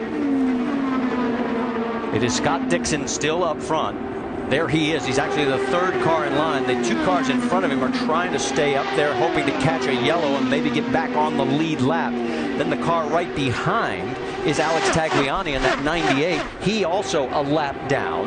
And then it's Dixon's teammate, Dario Franchitti, who is actually in second place. There they are. So what can happen once all of this traffic clears out is that the two Target Ganassi cars will start working together.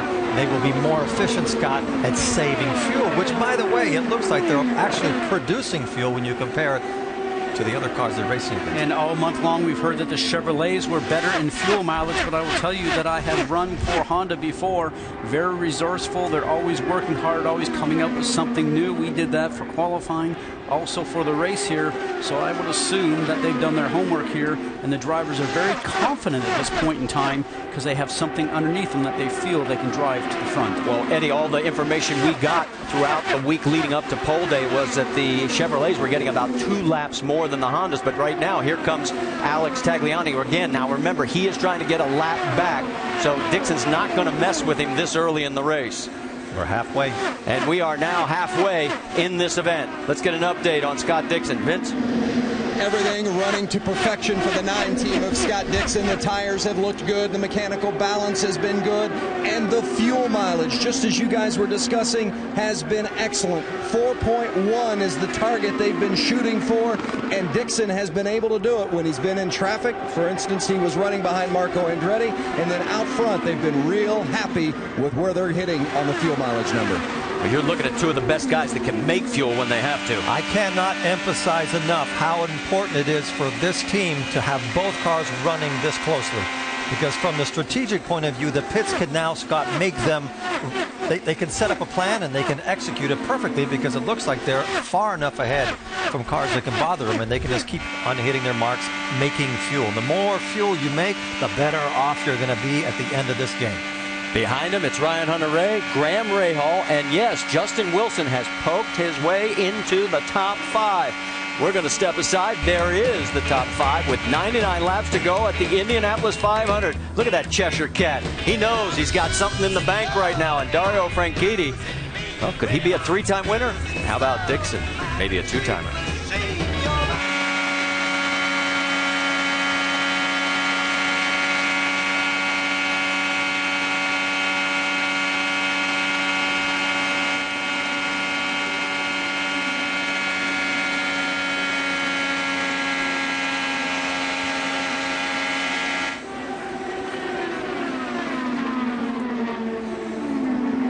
Here at the Indianapolis Motor Speedway, it is Target Chip Ganassi with all 4 cars in the top 7. Dixon and Franchitti running first and second. Let's take a look at our Firestone weather conditions. Right now our air temperature is 90 degrees. The track temperature is 130, and it is going up.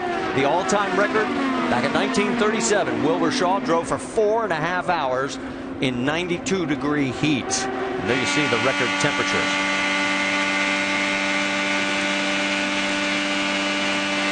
All right, let's talk about what the teams are doing down in the IZOD Performance Pit. Jamie Little. Well, Marty, I'll tell you, it's the humidity that's really getting to these crews, and we've seen some mistakes on pit road already. Just to give you an idea, who is the hottest on pit road? The gasmen. They're required to wear a 3-layer fire suit, a long-sleeve Nomex, and a full-face helmet. So the heat's starting to get to some of these crews down here. It's the humidity. You heard Marco Andretti say his boot is actually melting to his gas pedal, and the temperature's only going up. Marty? What's the cockpit temperature like, guys? 110, 120?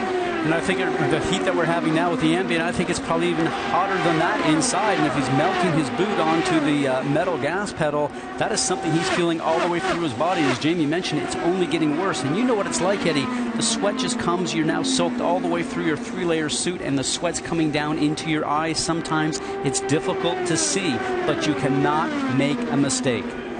The fact that you're still sweating is a positive. The problem is when you stop sweating because you're running out of water, and you've gone through that 2-liter bottle you have that's supposed to help you hydrate, and when that's gone and you stop sweating and your mouth gets dry, that's when you start making big mistakes because physiologically you're just falling behind.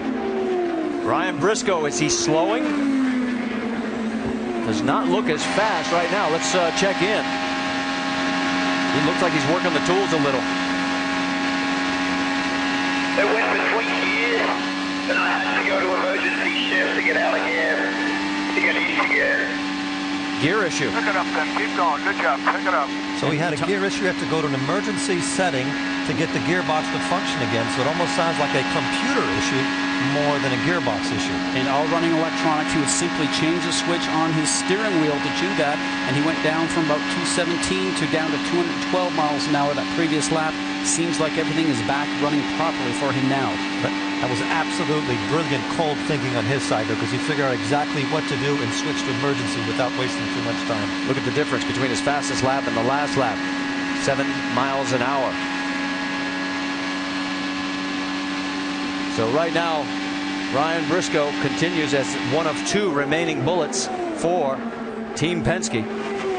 As he continues to motor around this 2.5-mile layout, he is shown in 17th position, a full 17.7 seconds behind. His history here, his best finish was 5th, and he was driving for Penske, but it was Jay Penske that year. 3 of the last 4 times he has had crashes and taken out of the race, including last year when he got collected through no fault of his own. All right, let's go back and show you the race lead, because again we still have several cars in front of Scott Dixon and Dario Franchitti, and they are the 2 red cars. Now Scott, maybe somebody looking at the TV right now would wonder, why don't the 2 target cars pass those cars that are ahead of them? What they're actually doing, this is like a bicycle race. They're using the cars ahead of them to save fuel. Every lap they can run at speed and have somebody else opening up the air for them. That's more fuel they manage to save that they will have in the bank for that last rush to the end. And those cars that are in front of them, Eddie, are very happy, because if a yellow comes out, they will get their lap back, because there's still the distance of the racetrack behind the lead group. That's called a win-win, isn't it? It is. Ryan Hunter-Reay has peeled off, and he's heading towards you, Jamie Little. And remember, he was one of the cars that stayed out. Michael Andretti on the radio calling his driver down pit road. Earlier on, he had a big vibration, and he said he kept hitting the rev limiter on the restarts. Car seems to be getting better. 4 tires here. They'll put Sunoco fuel in it, and actually, no changes. Ryan Hunter-Reay, 9.1. So Ryan comes back out into the fray. Meanwhile, Scott Dixon continues to come around, and Dario Franchitti right behind. You know, the one thing that's probably not been changed beside the drivers on this race car, because the car is new, the engines are new, are the Firestone Firehawk tires. And amazing that these tires have done such a great job under these conditions with these new cars. No problems so far, and it's giving the drivers a lot of confidence. Guys, with Ryan Hunter-Reay peeling off, the top 6 positions are all Hondas. In qualifying, it was 9 out of 10 that were Chevrolet. Let's listen to Chip Ganassi's strategy with his team. How are we comparing on MPG? We're the same as Dario, maybe slightly better, but certainly on pace here.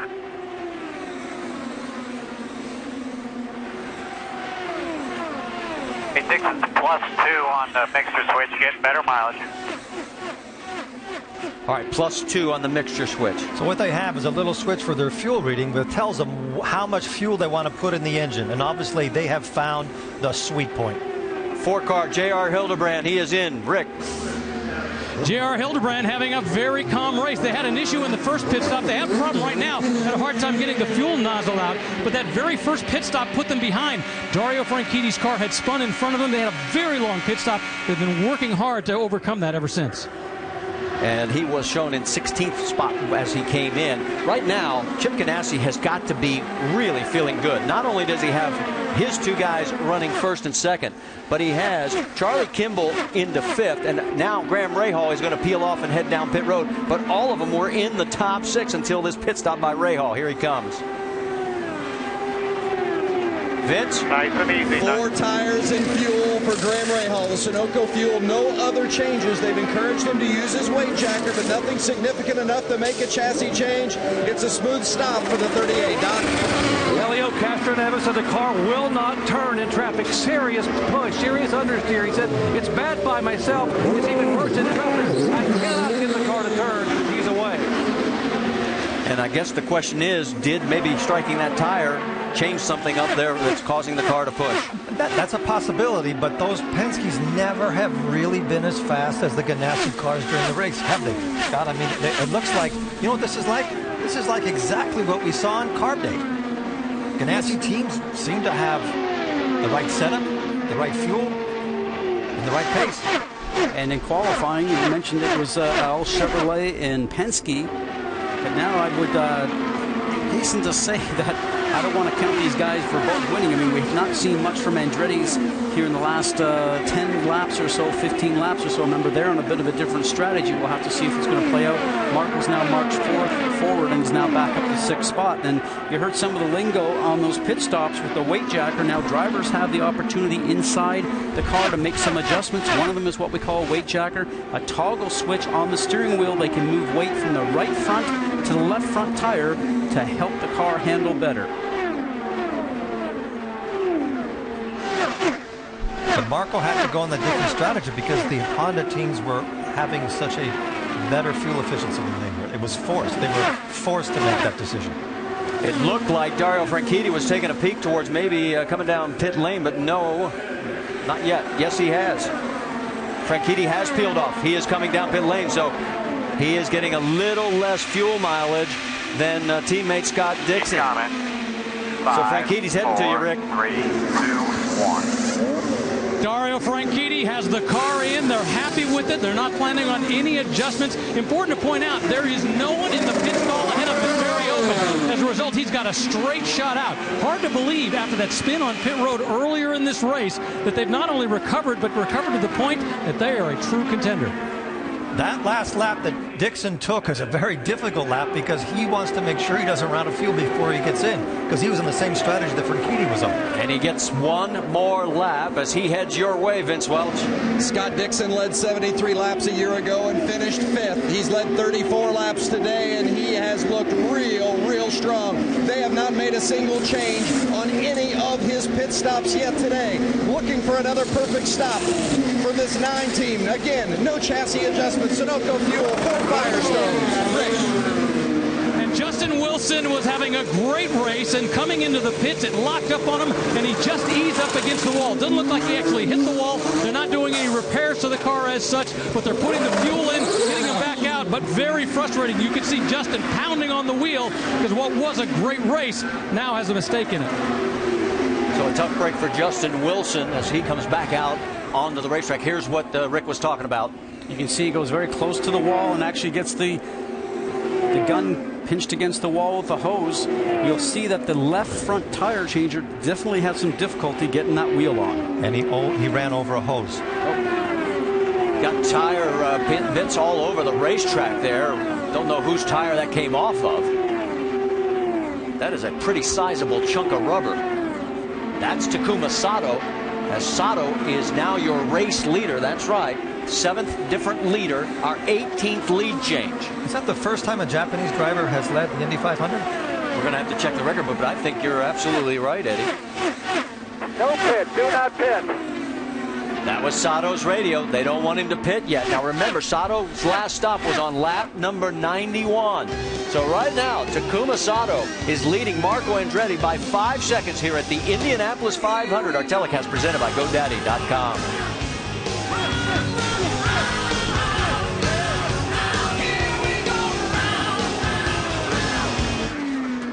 You saw it on Side by Side. Ryan Hunter-Reay, he's called into the team and said something has given way in the back of the race car, and he is nursing the number 28 into pit lane. You also saw Marco Andretti. He ended up taking a pit stop, and Rubens Barrichello, folks, is your 8th different leader right now. Kanan is in. Vince. No changes in the 11. He had to come earlier today because they thought they had a tire going down, but that wasn't the issue. He still battled his way back, and he's running toward the top 5. James Hinchcliffe makes his stop as well. He comes back out onto the racetrack.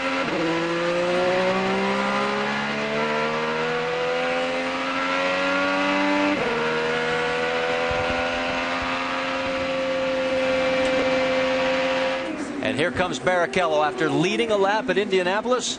The 40-year-old who had his birthday just last Wednesday brings his car down pit lane. So far, he has done a very good job. And guys, he got 33 laps on his last tank of fuel. I find that shocking. There's the 28 team going to work at the rear of the car trying to diagnose the problem. But for Ryan Hunter-Reay, it does not look good. Jamie? And he just pulled it into the pit box. Everybody was keeping their fingers crossed. It was something they can fix, but he Andretti just turned the car off. Talking to Michael Andretti right now. We will get a word with Michael momentarily, Marty. All right, thank you, Jamie. And there is Michael with a concerned look on his face. Let's go back on board. I don't see anything here. Well, there it tells you. Remember, he said he was going along, and then something happened in the back. He was talking to his crew member. That would have happened, what, another second later, and turning, he was still going straight, just ready to turn into the corner. P1, that's Dario and Dixon behind you for position. Yeah, he just did my job for me, thank you very much, because Takuma Sato, after his pit stop, has the race lead, but right in his mirrors is Dario Franchitti, and not much farther back is the number 9, and that's Scott Dixon. All right, now this is where we're talking about the pressure. Sato knows he's got a 2-time Indianapolis 500 champion behind him. He's always had this propensity to sort of push when he shouldn't, and he gets him in trouble. But he has 74 laps to go. And a long way to go. It is a long way to go, but I think what Marty's point is you cannot forget that, and I'm sure he's being reminded by Bobby Rahal, his team owner, on the radio. Settle into a pace. Do not push. Remember, we saw earlier in the race him have a little bit of an off run and get a little bit high, and you can see now Dario riding along with Dario Franchitti in his tired-up machine, looking forward to Takuma Sato. A little bit different of line here. Franchitti getting his wheel down below the white line, now running directly behind. Probably just happy to sit here, as you mentioned many times, Eddie, just to sit back and save fuel. A very important person right now in this duel we have is Sato's spotter. He has to make sure he tells him where Franchitti is at the track the whole time when he's going around. You don't want to get a surprise pass at the last moment. Dario has not led a lap today, but he's closing in on possibly taking and changing that stat.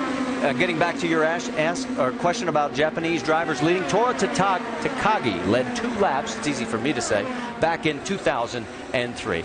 Ryan Hunter-Reay is out of the race car, and Jamie is caught up with Michael Andretti. And Ryan Hunter-Reay's car getting pushed back to the garage. Michael, what was the problem there? Looks like something in the rear upright, rear upright. Hey, Ryan, early on you were complaining about a vibration, but was there any indication what happened there? Yeah, I felt a different vibration coming in that time, and it felt like an engine vibration. It ended up being the CV joint in the back, with the drivetrain, so nothing you can do about that. The car was good. We were just waiting to trim out there a bit at the end and go for it, trying to save fuel. That's so disappointing. Started on the front row today, Marty, and you can bet they're going to relay that information to his teammates who are on the track. Last year he did not qualify for the race. As you mentioned, started on the front row. The last time that happened, the guy to my right, Scott Goodyear, back in 1994 and 95. We've got to step aside for a moment as the race continues here at Indianapolis. There's your top 5. This is a word coming your way from your ABC station.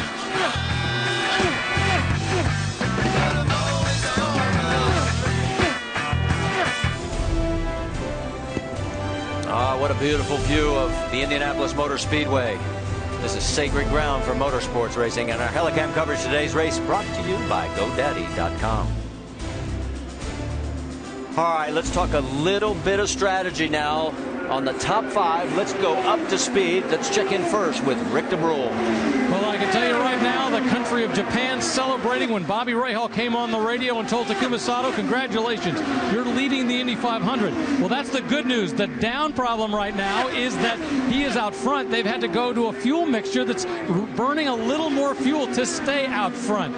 Now, behind him, the reason they have to do that is Dario Franchitti, burning a little bit less fuel as a result.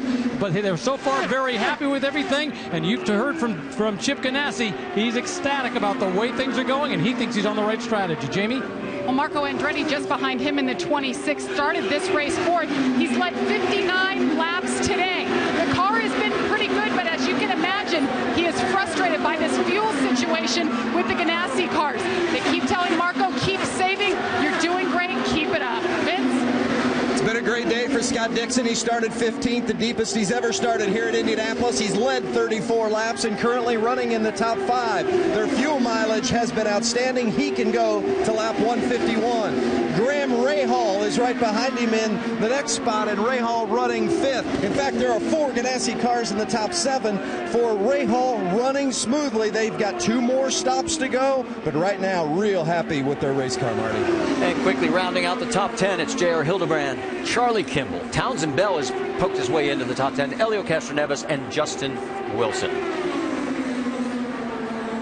Let's take a look at our Firestone lap leaders, as it has been a bundle today. A total of 8 different leaders. We've had 20 lead changes. If you're asking about the records, well, the most lead changes, 29 back in 1960. The most leaders, 12 back in 1993. Marco Andretti's led the most, but he's playing catch-up right now to that man, Takuma Sato, with 64 to go at Indy.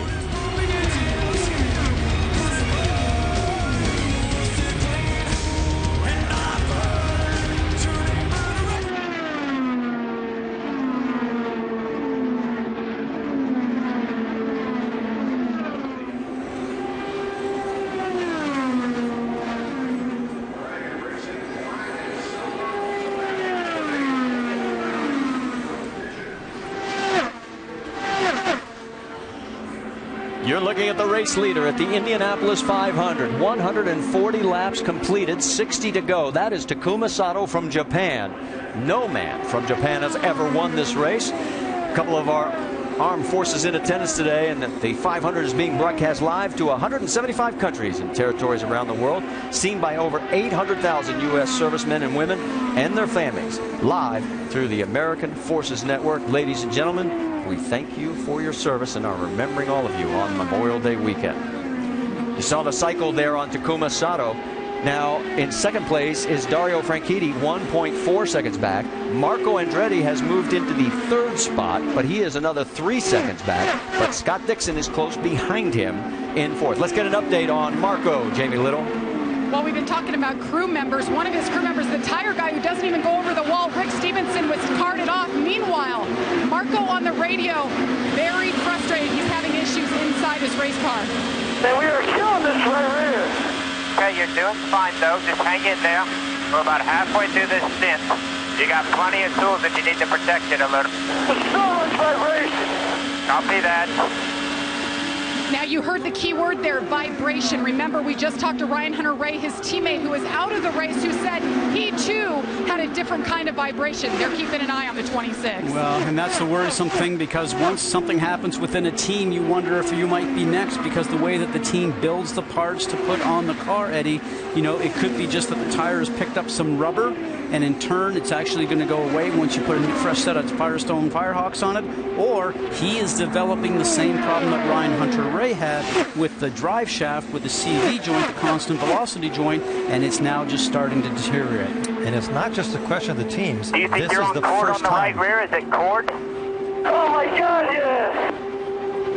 That's not a happy camper. On the left side, it's Graham Rahal as he's making a pit stop here, working lap number 144. Vince. Oh, he doesn't like it at all. They're really having some right rear issues today. They're going to put a half-turn front wing in it. He said it's almost undrivable. They've repeated it throughout the course of the day. There's some issues with that right rear. So it's not just one group of cars. It seems like we're seeing it recurring. And we can tell you that Marco Andretti has peeled off, and he is coming down pit lane. Jamie, you're there, and keep an eye on that right rear.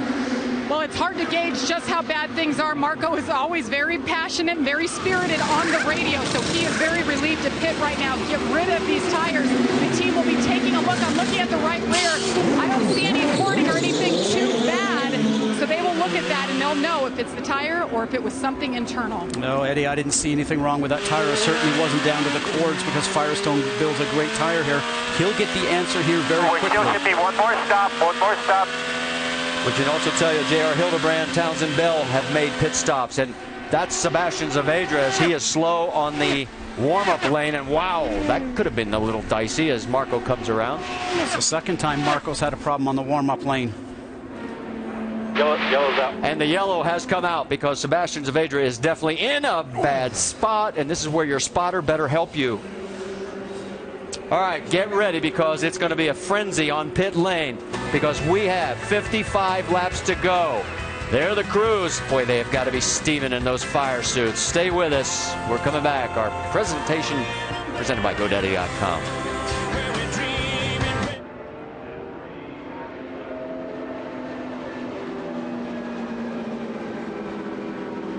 Right now, fit this lap. Make sure you're getting.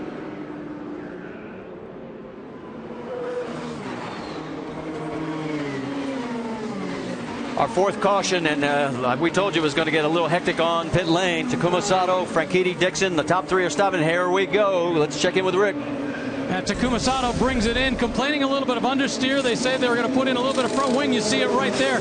Meanwhile, you got Dario Franchitti who's coming in. Now this puts him on the same strategy and same lockstep. No adjustment to the car, just getting all the Sunoco fuel in, and he's out. Vince? Stop for the 9 car as well. They fill it full of fuel, and off goes Scott Dixon. It's been a strong day for this group in the pits today. There you see the service on James Hinchcliffe's car as he is finally serviced and back out. Other cars that are going on through. We'll sort out how everybody shapes up as we get ready for the restart here at Indianapolis, as we have a total right now of about 12 cars shown on the lead lap. We're going to go side by side. When we came in, it was Takuma Sato in front.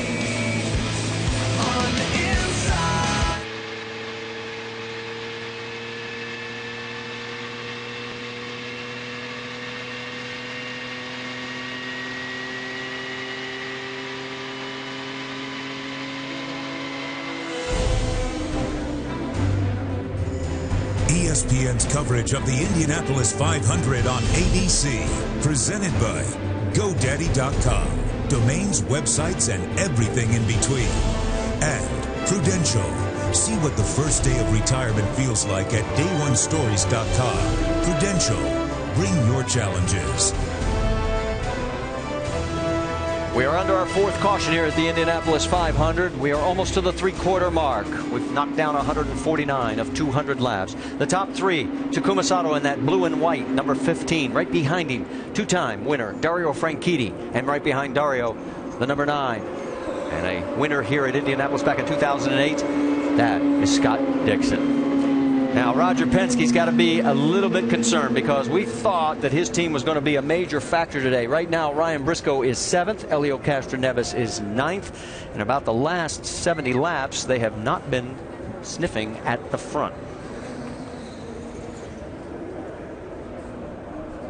Marco Andretti topped off on fuel. We heard them talk about the fact they were not getting as good a fuel economy as the Honda of Ganassi. Now let's go check in on Will Power. Doc, he went out early here. Yeah, you mentioned, Marty, a very tough day for the captain, Roger Penske, and his lead driver in terms of the guy leading the point standings coming into this race, Will Power, involved in a grinding crash with Mike Conway. Will Power was checked out at the infield care center, told that he was physically okay, and the team tells me that Power was hot. He was very, very angry that Conway was back on the racetrack with a broken wing, but the drivers are okay. Roger now focused on 2 cars, the 2 and the 3. Marty? Power had a problem last year in the pits, ended up 14th. This year he is shown right now in 28th position. Stay with us. We'll go back to Green Flag Racing here at Indianapolis. You can see that is Paul Blevins, the starter, and telling everybody 1 lap to green. It'll be another single file restart. Let's set it for you as we are now in. We always talk about it, guys. Get to the last 50 laps, and we're down to 49 to go. And there is Sato, Franchitti, Dixon. That is your top 3. Now, Marco Andretti topped off his fuel. He is back in 16th position. Listen to the radio. Oh my God, I've been screaming for it 3 times on the back straightaway. If we had the downforce now, I wouldn't count us out of it. Now it's going to take too long. It is loose. I wouldn't pit because I'm bored. What do you need here? Do you need total downforce or are you loose too much? I think total. I don't want to take front now. We got to add rear. And bias it a little rearward. And I think what he's calling, Eddie, is because they topped off of fuel, he's now back further in the queue. He needs more grip, more downforce to get past the cars in front, because when you run behind the cars that are in front of you, it's just difficult, just really difficult to be able to pass the cars. See the frustration right now for Marco. beating on the steering wheel. He knows that this is going to be a hard run for him as we're coming out to the start. And remember, lap vehicles don't go to the rear until the final 20 laps. So even though he's in 16th, he's got a long way to go to get to the front. Here comes Takuma Sato, leading him down on the restart. Behind him, it's a log jam. Whoa! 4 cars at one point almost got into each other. Scott, at this point, I think all that fuel strategy stop after this last yellow goes out the window because everybody's got to stop one more time. I think you're right. So now it's just full power and pedal to the floor. Your only decision may be whether you take tires or gamble and just do fuel only. Here we go, change for the race lead. And it is Dario Franchitti moving in front. That didn't take long. Didn't take long. Remember when he was in 28th position? He had to fight his way back. It's the first time he's led today. And the 2-time champion wants number 3. And here comes Dixon. And he's not going to wait around either. Goes underneath, heading into turn number 1. And target Chip Ganassi is now 1-2 on the racetrack. Behind Sato, it is Hinchcliffe, and Justin Wilson is back in that 5th position. Wilson giving that car one heck of a ride. And I think Hinch is on the move also because he had a great restart. Can he make the slipstream work here right now? Not on this one. Justin Wilson's coming up from behind also in the Sunny Barbecue machine in that red and white car that's just right behind Hinchcliffe, who's driving the GoDaddy green car. Wilson's best finish was 2 years ago. He came home in 7th, 15th, or should say 16th in last year's race. This could be his best run ever in the 500. On board with James Hinchcliffe. Remember we talked about getting off the throttle, see how the momentum slows down. It's the timing now. He has to time it. He won't have a run here going down the backstretch, going into 3. Hopefully, he might be able to time it well enough to be able to do it down the front stretch. He's probably going to get passed here, and he will, by Justin Wilson because he eased off the throttle, and timing is a huge issue here, Eddie. And what you really want to be careful when you're the car that's being passed, don't allow them to put you in the gray going in because there is no grip up there. And we've seen that lap, race after race. Towards the end of the race, somebody will make a mistake, get half a foot up, and you're into the wall. On board with Tony Kanaan. He's going over underneath Hinchcliffe. So move Kanaan into 5th, and Hinchcliffe going in the wrong direction. And Kanaan is not somebody I'd want to have behind me on those last 40 laps because he's coming. Another guy that's had a great race today, Charlie Kimball, back in 8th position. Let's go on board for the restart with the number 83. Inside, inside, outside, inside, outside.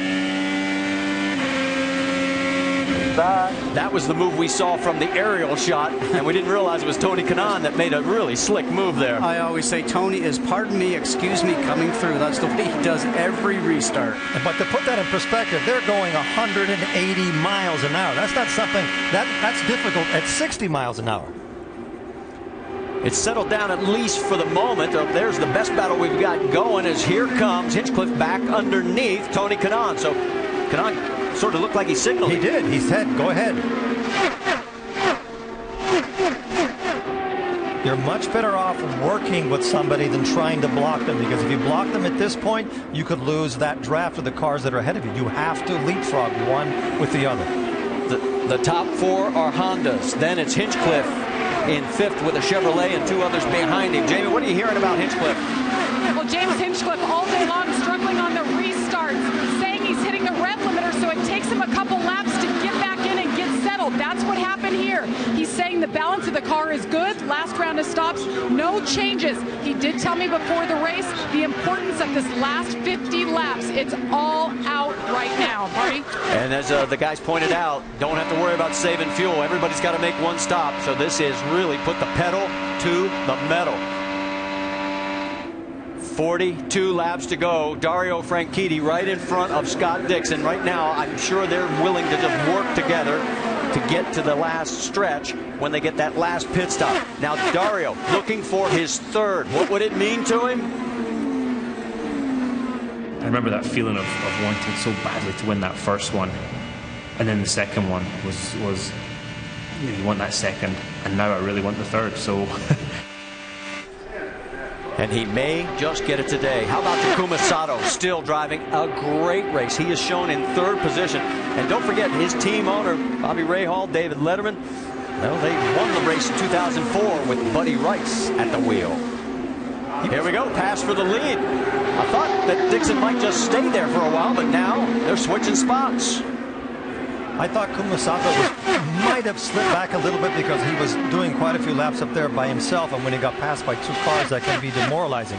But he is bringing the fight right back to the target cars. He's definitely maintaining the pace. He's right there with them. It's a little bit further back to Justin Wilson, James Hinchcliffe, and Tony Kanaan. That's your top 6. And there, the aerial view gives you a good view of the top 5. Only 41 more laps to go. Heading down the front straightaway. We've had 9 different leaders, and we may get another lead change. This will be number 25. So Franchitti goes back to the top spot. We are closing in on the all-time record for lead changes. These guys have delivered in this brand new DW12. Don't go anywhere because we have 40 exciting laps at this year's Indianapolis 500.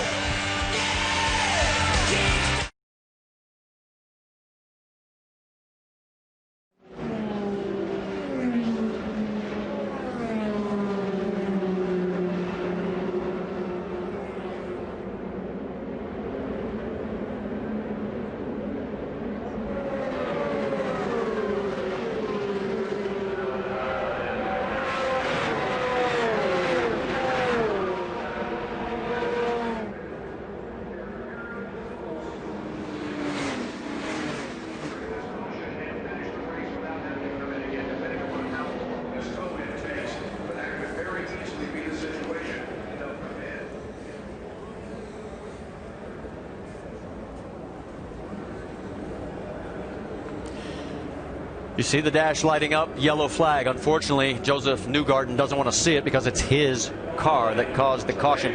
He basically, during the break, said the motor just quit and he has lost power and did not make it back. So we are under our 5th caution of the day here at the Indianapolis Motor Speedway. And now we have 36 laps to go. Apparently just outside the window, unless you are willing to gamble. What do you think? I think it's too big of a gamble at this point, but we'll see. I think some teams that have more than 1 bullet on this lead lap will probably go in different ways, but I think that window is just too big. Pits are not open right now. Let's take a look at our Firestone lap leaders because we've had 9 different leaders, 26 lead changes. We are just 3 away from tying the record. Marco Andretti has led the most laps, although he's back in 15th place right now. He led 59, most of those early in the race. Scott Dixon, Takuma Sato round out the top 3 in that category. Now thinking of this, yellow takes a couple of laps here. 30 laps per tank, Eddie, so you need to be at lap 170. Can you save enough fuel, or will you run out a lap or 2 from the end? Let's get the strategy on the 9 car. How about it, Vince? Mike Hull, we heard that Utah said lap 170. Pits are just open. Pits are opening and they're coming. We'll catch up with Mike after the stop. He looks a little bit busy. Yeah, they've got a major decision to make. And once these stops are decided upon and what they're going to do, and it looks like the 10 car is set out, that they are going to come. The question will be, do you lean the engine back and try and stretch it to the finish, or do you go? Or do you have one driver do one thing and another do another? Yeah, but who makes that decision? Yeah. Which way do you want to go? His name is Chip Ganassi. Yeah, I think I'd be coming in and hoping that you can maybe catch another yellow for a lap or 2. Well, Team Penske also will have to make that decision. They have 2 cars still in the race, Briscoe and Castroneves. They are 9th and 10th right now. All right, here they all come. Let's go to Rick DeBrule. Well, Takuma Sato's going to bring the car down. Last year it came into a fuel strategy for this team. They almost were in it to the end. They're thinking they're going to gamble with it again. He comes in. They're going to make a slight wing adjustment as well. They're actually adjusting both the front and the rear wing. Dario Franchitti brings in. He's very happy with the car. Vince. Can't have a mistake now. They were 5 laps short on the 9 car of Scott Dixon to make it to the end. It's another clean scalp. Jamie. And James Hinchcliffe in taking downforce out. They will fill it up. Going to try to help him on the restarts here. That has not been his forte.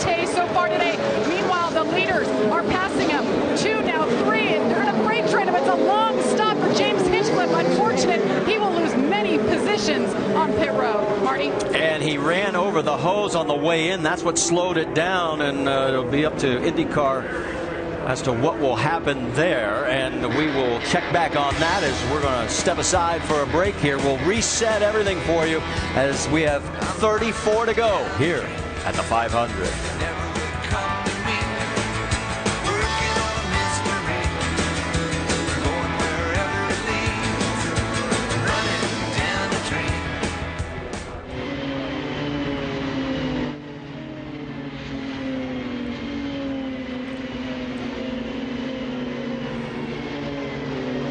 No, yeah, that would be good. Let me see Chip.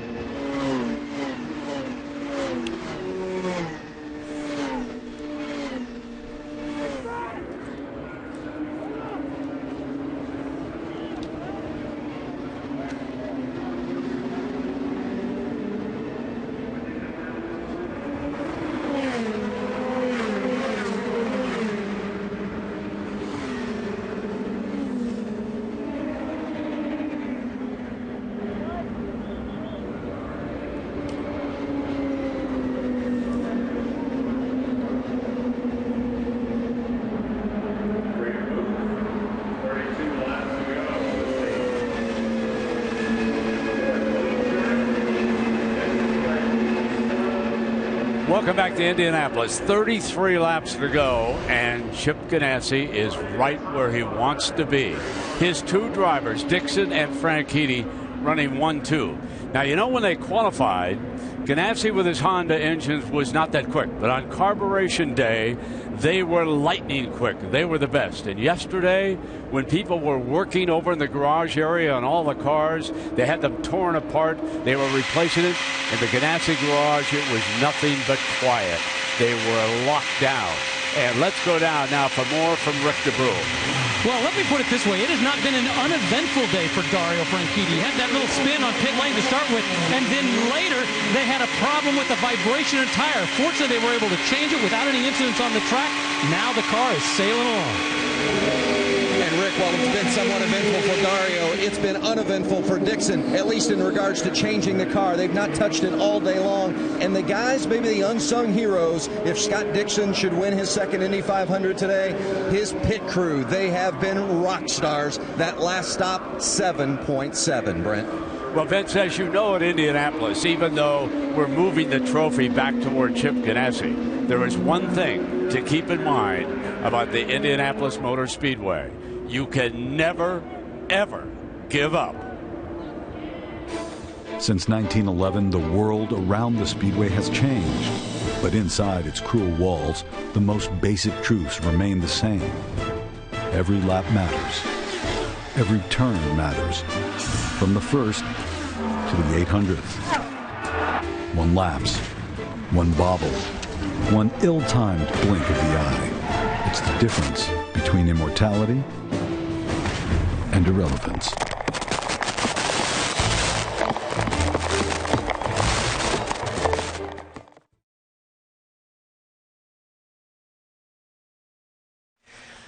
Back here under the caution, and guys, we are going to be coming up on 30 laps to go. We already know the Hondas can go that distance. Earlier in the week, Roger Penske said if we can lean the motor, we can go as far as 32 to 35, depending on how far they lean it. How do you play this? It looks like it's going to be a good old-fashioned shootout from this point. That's the perfect word to use right here. This is a shootout, and I think it's going to be some of the most amazing 30 laps we have seen at Indy in a long time.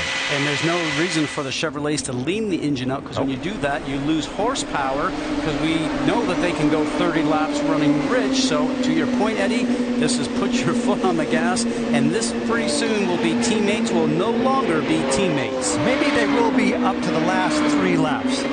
But whoever's around you, you're going for it. Well, they pitted on lap 166, and remember, you get 2 laps for every 1 under green versus under caution. All right.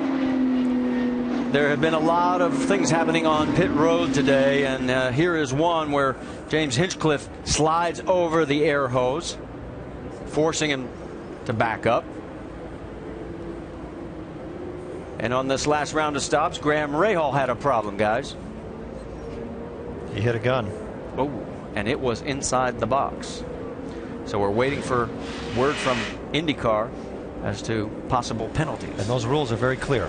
They're not very ambiguous. All right, pace car, as you can see, coming through and getting ready to make the turn into turn number 4. It is Dixon, Franchitti, Sato, Justin Wilson 4th. Charlie Kimball is in 5th. Tony Kanaan 6th. Ed Carpenter has moved up into the 7th spot. Briscoe, Barrichello in 9th. Elio Castroneves rounds out your top 10. We're going to have 29 to go. This time by, load your guns, fire your bullets. The race is really on. 3 wide. Wilson takes him for 3rd. Justin Wilson gets around Sato. On board with Hinchcliffe through 2. Down the backstretch, first 6 are nice and straight. Here comes Hinchcliffe looking to get under Barrichello. Going for the lead. Franchitti takes it. And I think Wilson's going to take 2nd now. Sato right on the back end of the 18 as well. Sato's going to take a peek. And he shuts him down. Tony Kanaan also in that mix. Guys up front don't know what they're missing behind them. Well, they're happy not to be behind. And put Carpenter in that mix also. Remember, he won the last oval race last year when he was driving for Sarah Fisher. He's won here in the Indy Lights Series in the Freedom 100. As you mentioned, Eddie, this is flat out racing as hard as you can go. But you gotta save something for those last 5 or 3 or 4 laps or whatever it is. You don't want to take too big of a risk here, but you can't lose any track position. And here comes Ed Carpenter.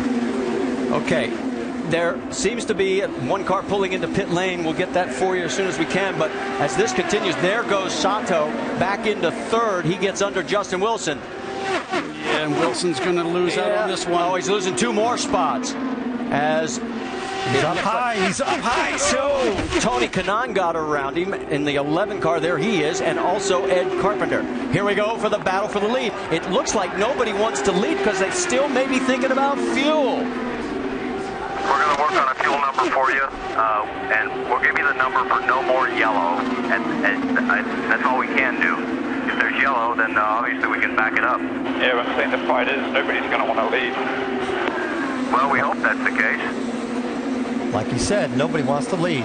It's because they all feel like they're going to be a sitting duck on the end if there is a restart. And we've seen how many times you can suck up in the draft and just whip around. But it's very hard to interpret what they're saying, but it sounded to me like they were not 100% confident they got enough fuel to go full power. I wondered about that because track position is so important. Did they fill the tank completely? 28 official lead changes today, 1 off the mark back in 1960. Look who's 4th right now and looking to get past Sato. And he's in a hurry. You've got to line him up the right way, then you can't come out too early. Didn't time that right, did he? Vince, what are you hearing on Ganassi's fuel situation? Dario Franchitti and Scott Dixon are both running the same fuel setting, and Mike Hall, who handles the strategy for Dixon, just told Dixon, he said, Dario is on the same strategy. We've got to make 4.4, but he just told him that gives us a little bit of cushion to the end. Remember, they've been targeting 4.1. Now he needs 4.4 to finish. We thought they could make 30, and we went back at 170. This is going to be interesting. Well, they hit it on 166. Maybe they're not getting the fuel savings under yellow that we thought and were told last week. But I think you can be another lap change. So we've got all this action going up front. You've got Franchitti holding on to the top spot. There's Dixon right there in 2nd. Sato is in 3rd. What a great view. Carpenter on 4th place. 4.3 on your dash. 4.3 on your dash. And you heard him. 4.3 on the dash.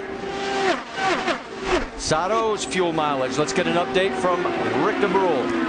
Well, the team not only thinks they can do it, they're pretty confident about it. But the key is he's got to stay there. He can't be trying to dice it out with the 2 cars ahead of him. So what they've done is basically given him instructions. Sit there, bide your time, wait, and then make your move. Don't make your move too soon, although, as you can see, he's under attack by Ed Carpenter. He's not only under attack, he's now moved back to 4th spot. Ed Carpenter. Remember, this is a backup car. They trashed the first one in qualifying last weekend, and he has really come to life here in the second half of this race. And it's a Chevy. Right now it is 2 Hondas, then Carpenter Chevy, then 2 more Hondas with Wilson and Sato, then Kanaan Chevy in 6th. And if we go with what we've learned so far, the Honda seems to be better on fuel, but maybe now in this full race setting, maybe the Chevy will have something different. Here we go again. We just tied the mark. Will we break it? Yes. 30 lead changes. A new record here at the Indianapolis 500. Dixon back out in front. And as you were doing that, Wilson was having a look at Carpenter, and I think he maneuvered that pass also. He did not get that done. So there is Justin Wilson in 3rd. Carpenter in 4th. Sato is 5th. Kanaan is shown in 6th. What's been amazing about this race, if you have just tuned in late, no lead has been bigger than about 4.5 to 5 seconds at any stretch during the day. This is what we've had with this brand new DW12. But what we do know for sure is that the lead car uses more fuel. The 2 target teams, the 2 target drivers, are leapfrogging each other, and they're working as a team. Remember, we're talking about the fuel mileage.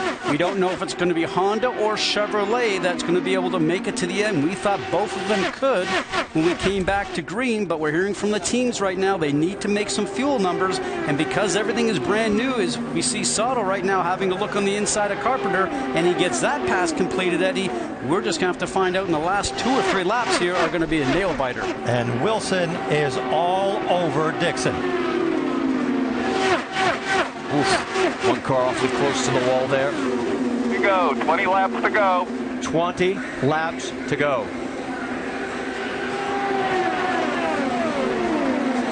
And you got the powerhouse team of Target Chip Ganassi. Oh, look out! Carpenter spins!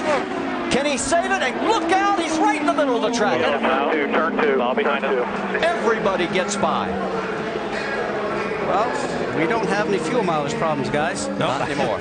We're going racing. Tough break for Ed Carpenter, though. He had really fought back to get back into this race. He's asking to turn him around. He wants to get back in. Yeah, he wants to get started, but you saw him release his foot off the brakes as he got close to the wall to stop the car from hitting the wall. Very, very astute move from his part. He's going to have to come in for tires, though. There is no way he could go back on the track after those spins. Absolutely. After that spin. All right, let's show you what happened to Ed Carpenter. You see he's way down below the line. 5th car in your frame. Gets on that white line, and oh, I think he did just kiss the wall there, Eddie, just on the exit. Yeah.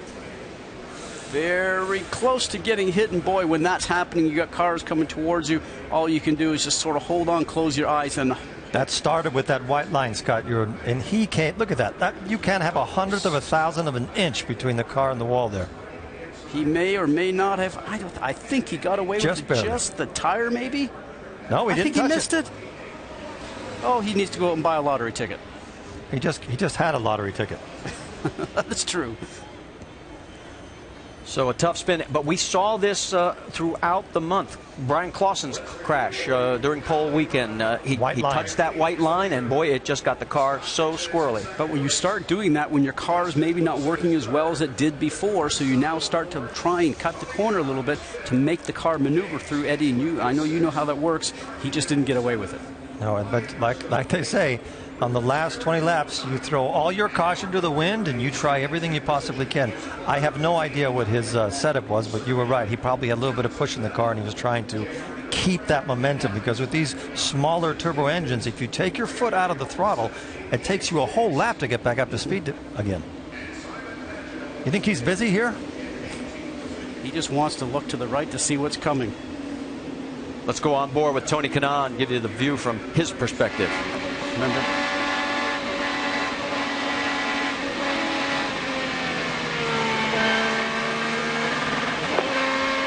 Is that moment where you guys are saying, oh, which way do I go? You actually don't think in those moments, because it happens too quickly. Your brain just takes over, and before you know it, you either made it through the accident or you haven't.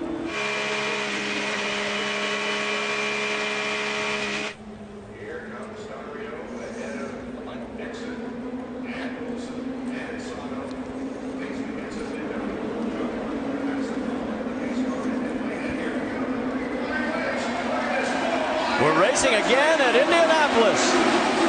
Kanaan is going to get it. Kanaan is going to get it. He's in the lead. Tony Kanaan comes all the way from about 6th starting position to take the lead. Do you think he's a good restarter? Now the question is, can he hold on to it? What we've seen so far today, the answer is going to be no. But at least now he's in the mix. Oh, you wait for this cheer when he comes down the front stretch here. This place is going to come alive. Listen, what an exceptional restart. Right behind him is Dario Franchitti. They are close friends. He's not going to be able to hold it. He's not going to be able to hold it. Here comes Dario. The gloves are off. This time by 15 laps to go. All clear, all clear. Coming into the mix as well is Ryan Briscoe. He's in 3rd right now. Dixon is 4th. Wilson is back in 5th. And Eddie, you and I talked about just when we were away at commercial one time whether the two target cars had the right amount of downforce to be up front, and wondered whether or not Tony had maybe just a bit too much. We'll wait and see. Sato to the inside. Yeah, that was Sato getting around Justin Wilson. So Justin's slid back several spots. He restarted 3rd and has now been bumped back to the 6th position. Here comes Dixon taking a look underneath Briscoe. Briscoe takes a defensive line. He's trying to get around 2nd place Tony Kanaan. So there's a little bit of a bottleneck behind Franchitti. That could play to his advantage. Well, and I think right now that's because Kanaan, who slowed them up a little bit going into 1. Now look at these guys here. There comes Dixon. 4th and 5th, and Dixon's going to go on the inside. He knows he's got to get up front and start to chase down Franchitti. And you heard Briscoe had to breathe the throttle going into 3 as well. But everybody's showing a lot of discipline. Stay off the gray. That's Justin Wilson as he goes under Takuma Sato. The action that we have seen today in this 500, as there goes Tony Kanaan, back for the race lead. Listen to the crowd.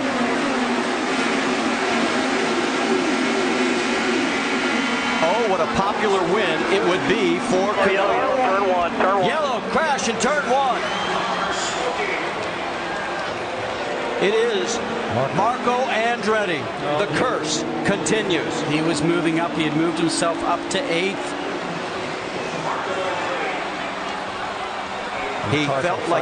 He felt like he had a race car that could win. His confidence had never been higher. Look at the look on Grandpa's face. You heard him say, give him a minute.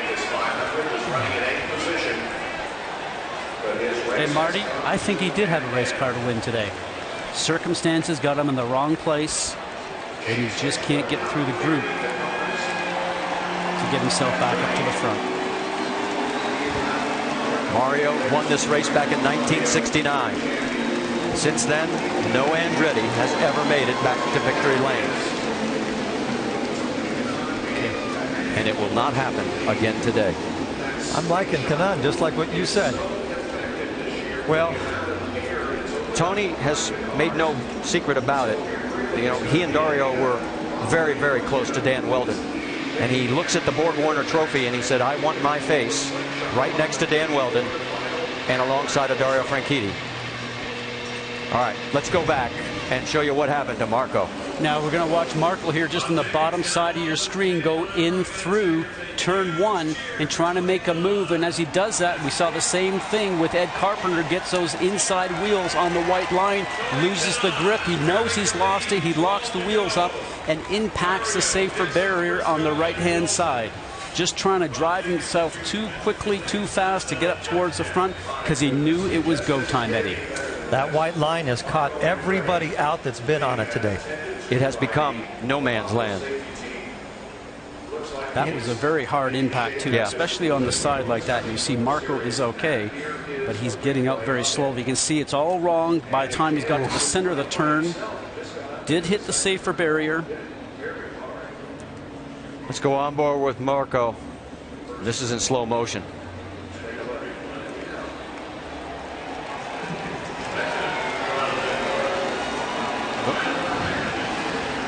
You know what was amazing with that slow-mo? Did you see how he had the calmness once it got sideways and he corrected? And a good 30 yards before he got to the wall, his foot was hard on the brakes. Now watch his hands here. And then once he knows he's going to hit the wall, his hands will come off the wheel so he doesn't get his hands caught in the wheel when the wheel then turns around and hits and impacts the wall. All right, Marco is out of the car. He'll make the mandatory trip to the infield care center. And right now we've got 11 laps to go. Our 7th caution here at Indianapolis. It is going to be one heck of a shootout. Don't leave us.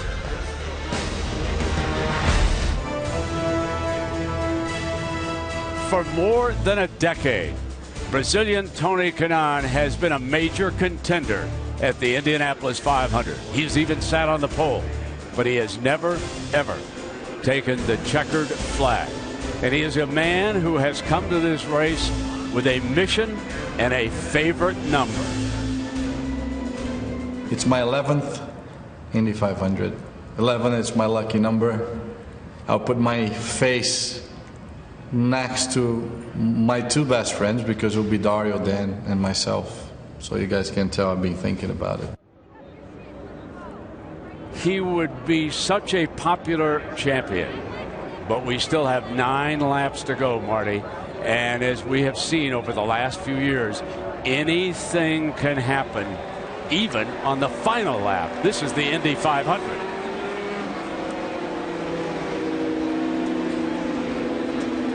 And there you see the crowd, many of them on their feet. They have been in this sweltering heat that's gone into the 90s. And it is going to be one heck of a shootout. Next time by, we're still under caution. There's 8 laps to go, so at best we could be going green with 7 to go. And the captain is deep in thought. He's got a guy riding in 4th place. He needs to pick up on that man right there. He's got his 2 cars, 2nd and 3rd, and they're all chasing Tony Kanaan.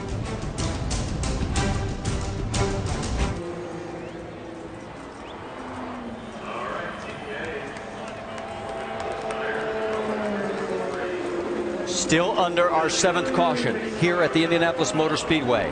Next time by, we'll have 6 laps remaining. Tony Kanaan, Dario Franchitti running 1st and 2nd. They are the best of friends. Here is what we picked up on the radio. First, the 11 car. Still Dodger, we're playing like old times. And we're playing at the end. Copy. Got a message from Kanaan. So you guys are going to play like old times.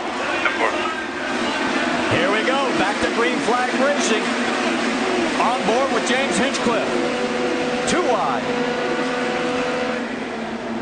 And it is Dario Franchitti that gets out in front.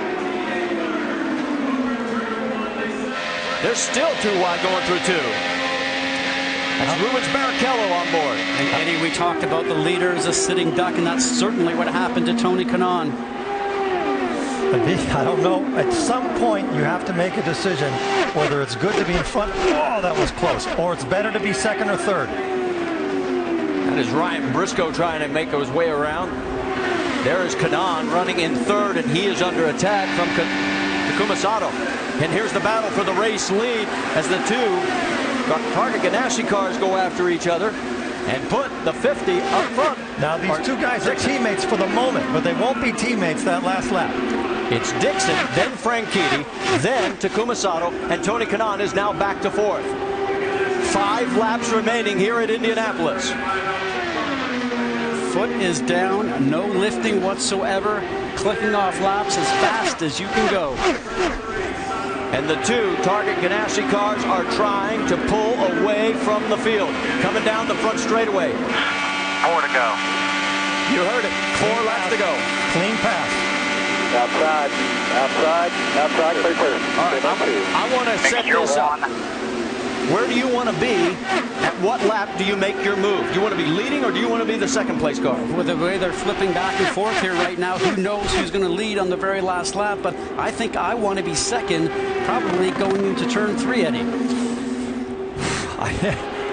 It really depends on who's running 3rd at this point. I think if the 2 Ganassi cars keep playing nice with each other up to the end, they're guarding the position. So maybe, like you said, you'd be better off if you're leading that last lap. Now he's going to pass him again, and it's a clean pass. And does he get him by the stripe? Yes, he does. So it can be done. That sure is all clear, all clear.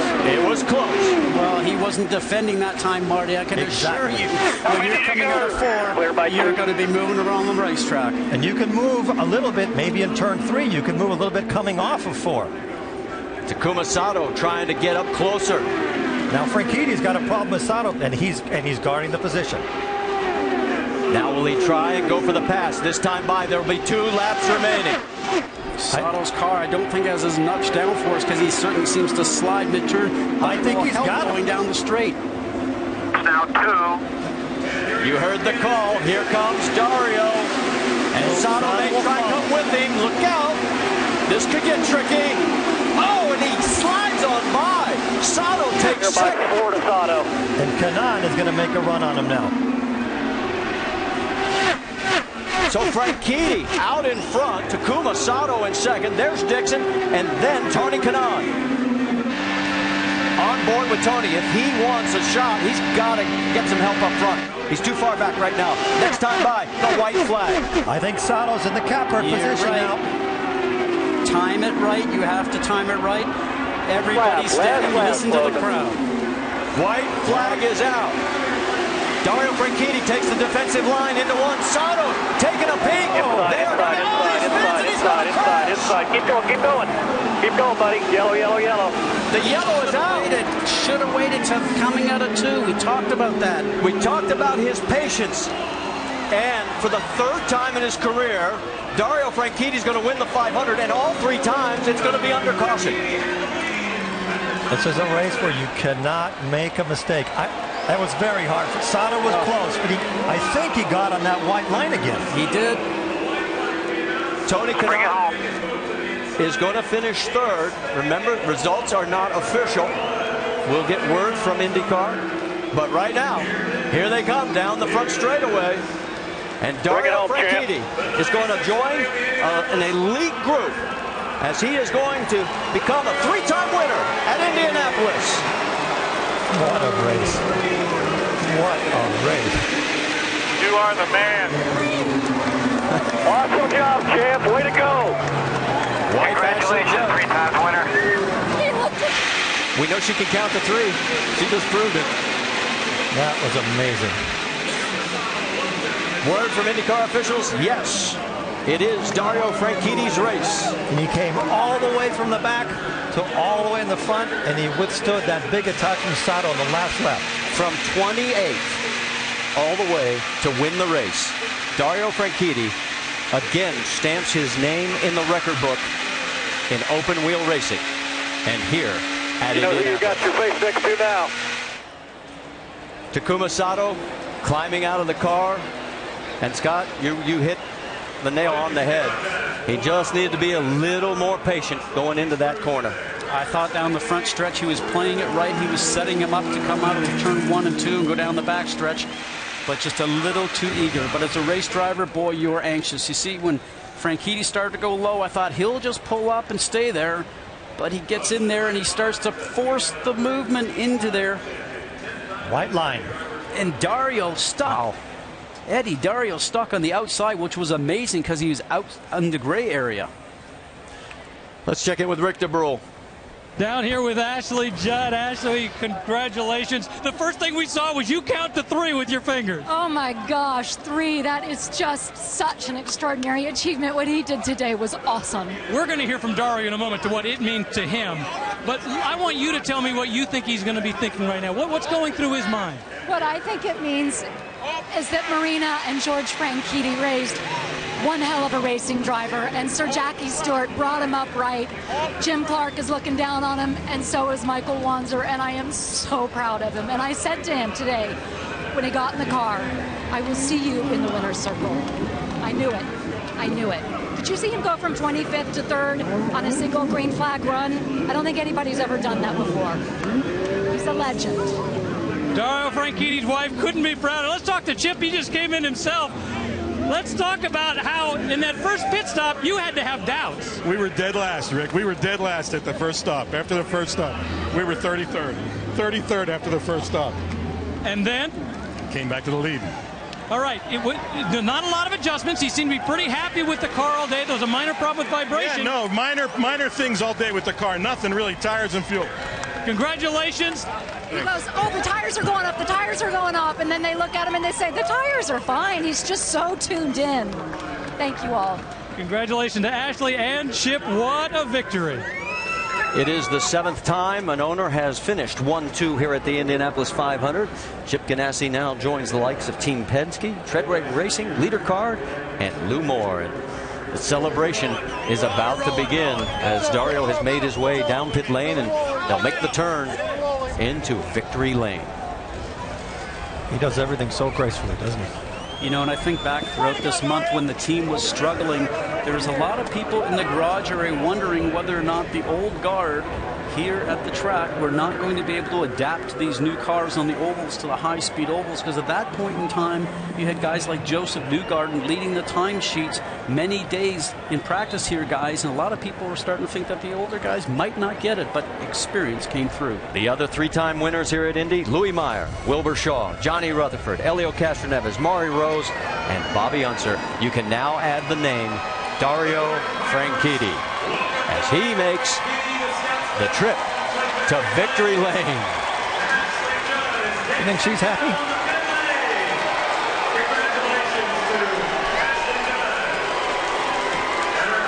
Dario Franchitti is a 3-time Indianapolis winner. As the celebration turns to victory lane, The car pulls in. The celebration is about to begin here at Indianapolis. hugs and high fives. They've done it again. What a fabulous finish.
For the 3rd time in his racing career, Dario Franchitti slips the wreath around his neck.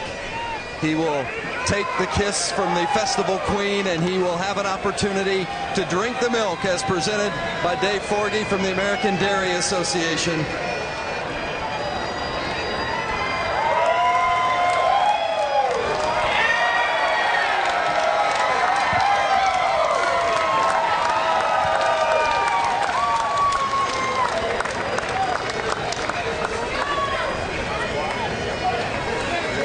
Dario Franchitti wins the Indy 500 for the 3rd time. Dario, you're wearing the white glasses as his wife Ashley comes in to give him a kiss. It has been such an emotional year for not just Dario, but this entire team. Michael Wanzer, the chief strategist for Dario Franchitti, or Barry Wanzer, the chief strategist for Dario. His son Michael passed away earlier this year, and now Dario. On the heels of all that has happened this year, what does it mean to win the Indianapolis 500 today? I just want to dedicate this to two of Indianapolis' finest, Dan Weldon and Michael Wanzer. Thank you to all the fans for saluting our buddy Dan today. And, oh man, what a race. What a race. I think D-Dub would be proud of that one, just coming from the back there. That last lap, running side by side with Takuma. I went down and I moved up to give him the room, and then we hit, and I just kept the foot and managed to keep it out of trouble. But thank you to this Target team and my buddy Scott Dixon. And I was looking there at the pole and I was thinking, I don't know who the heck's going to win it, but everybody up there was a friend of Dan's, and I think that about sums it up. Everybody loved Dan.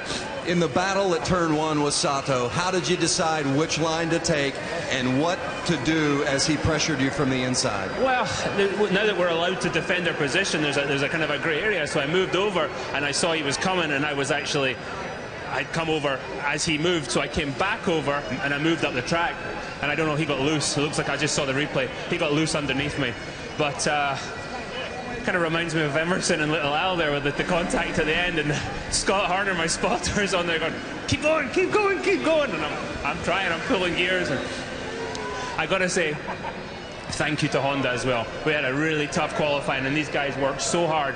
And at every race I've won, every IndyCar race has been with Honda. They worked so bloody hard and showed everybody what they could do today. So thank you. This means the world. This is Indianapolis, man, and 3 times. And to be on the trophy beside Dan, either side, that's more important than anything. Dario, you're an astute student of the sport of racing.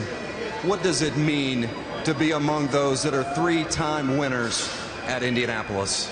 Well, the last week I've been studying my buddy JR's, Johnny Rutherford's book, because he gave me it the other night, left a beautiful inscription in it, and said he hoped to welcome me to the 3-time club. So to be in the company of guys like that just means so much. And JR gave me a little wave. The first time I led under caution today, we have a little ritual here, and he came up and gave me a wave, so I waved back, and then we went racing again. But what a great race today.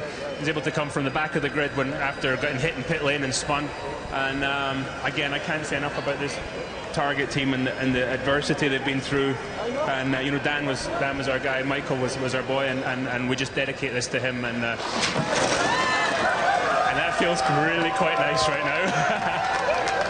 It's a hot day at Indianapolis. Nobody hotter than Chip Ganassi Racing and Dario Franchitti, who gets a hug from his father as he celebrates his 3rd victory at the Indianapolis 500-mile race.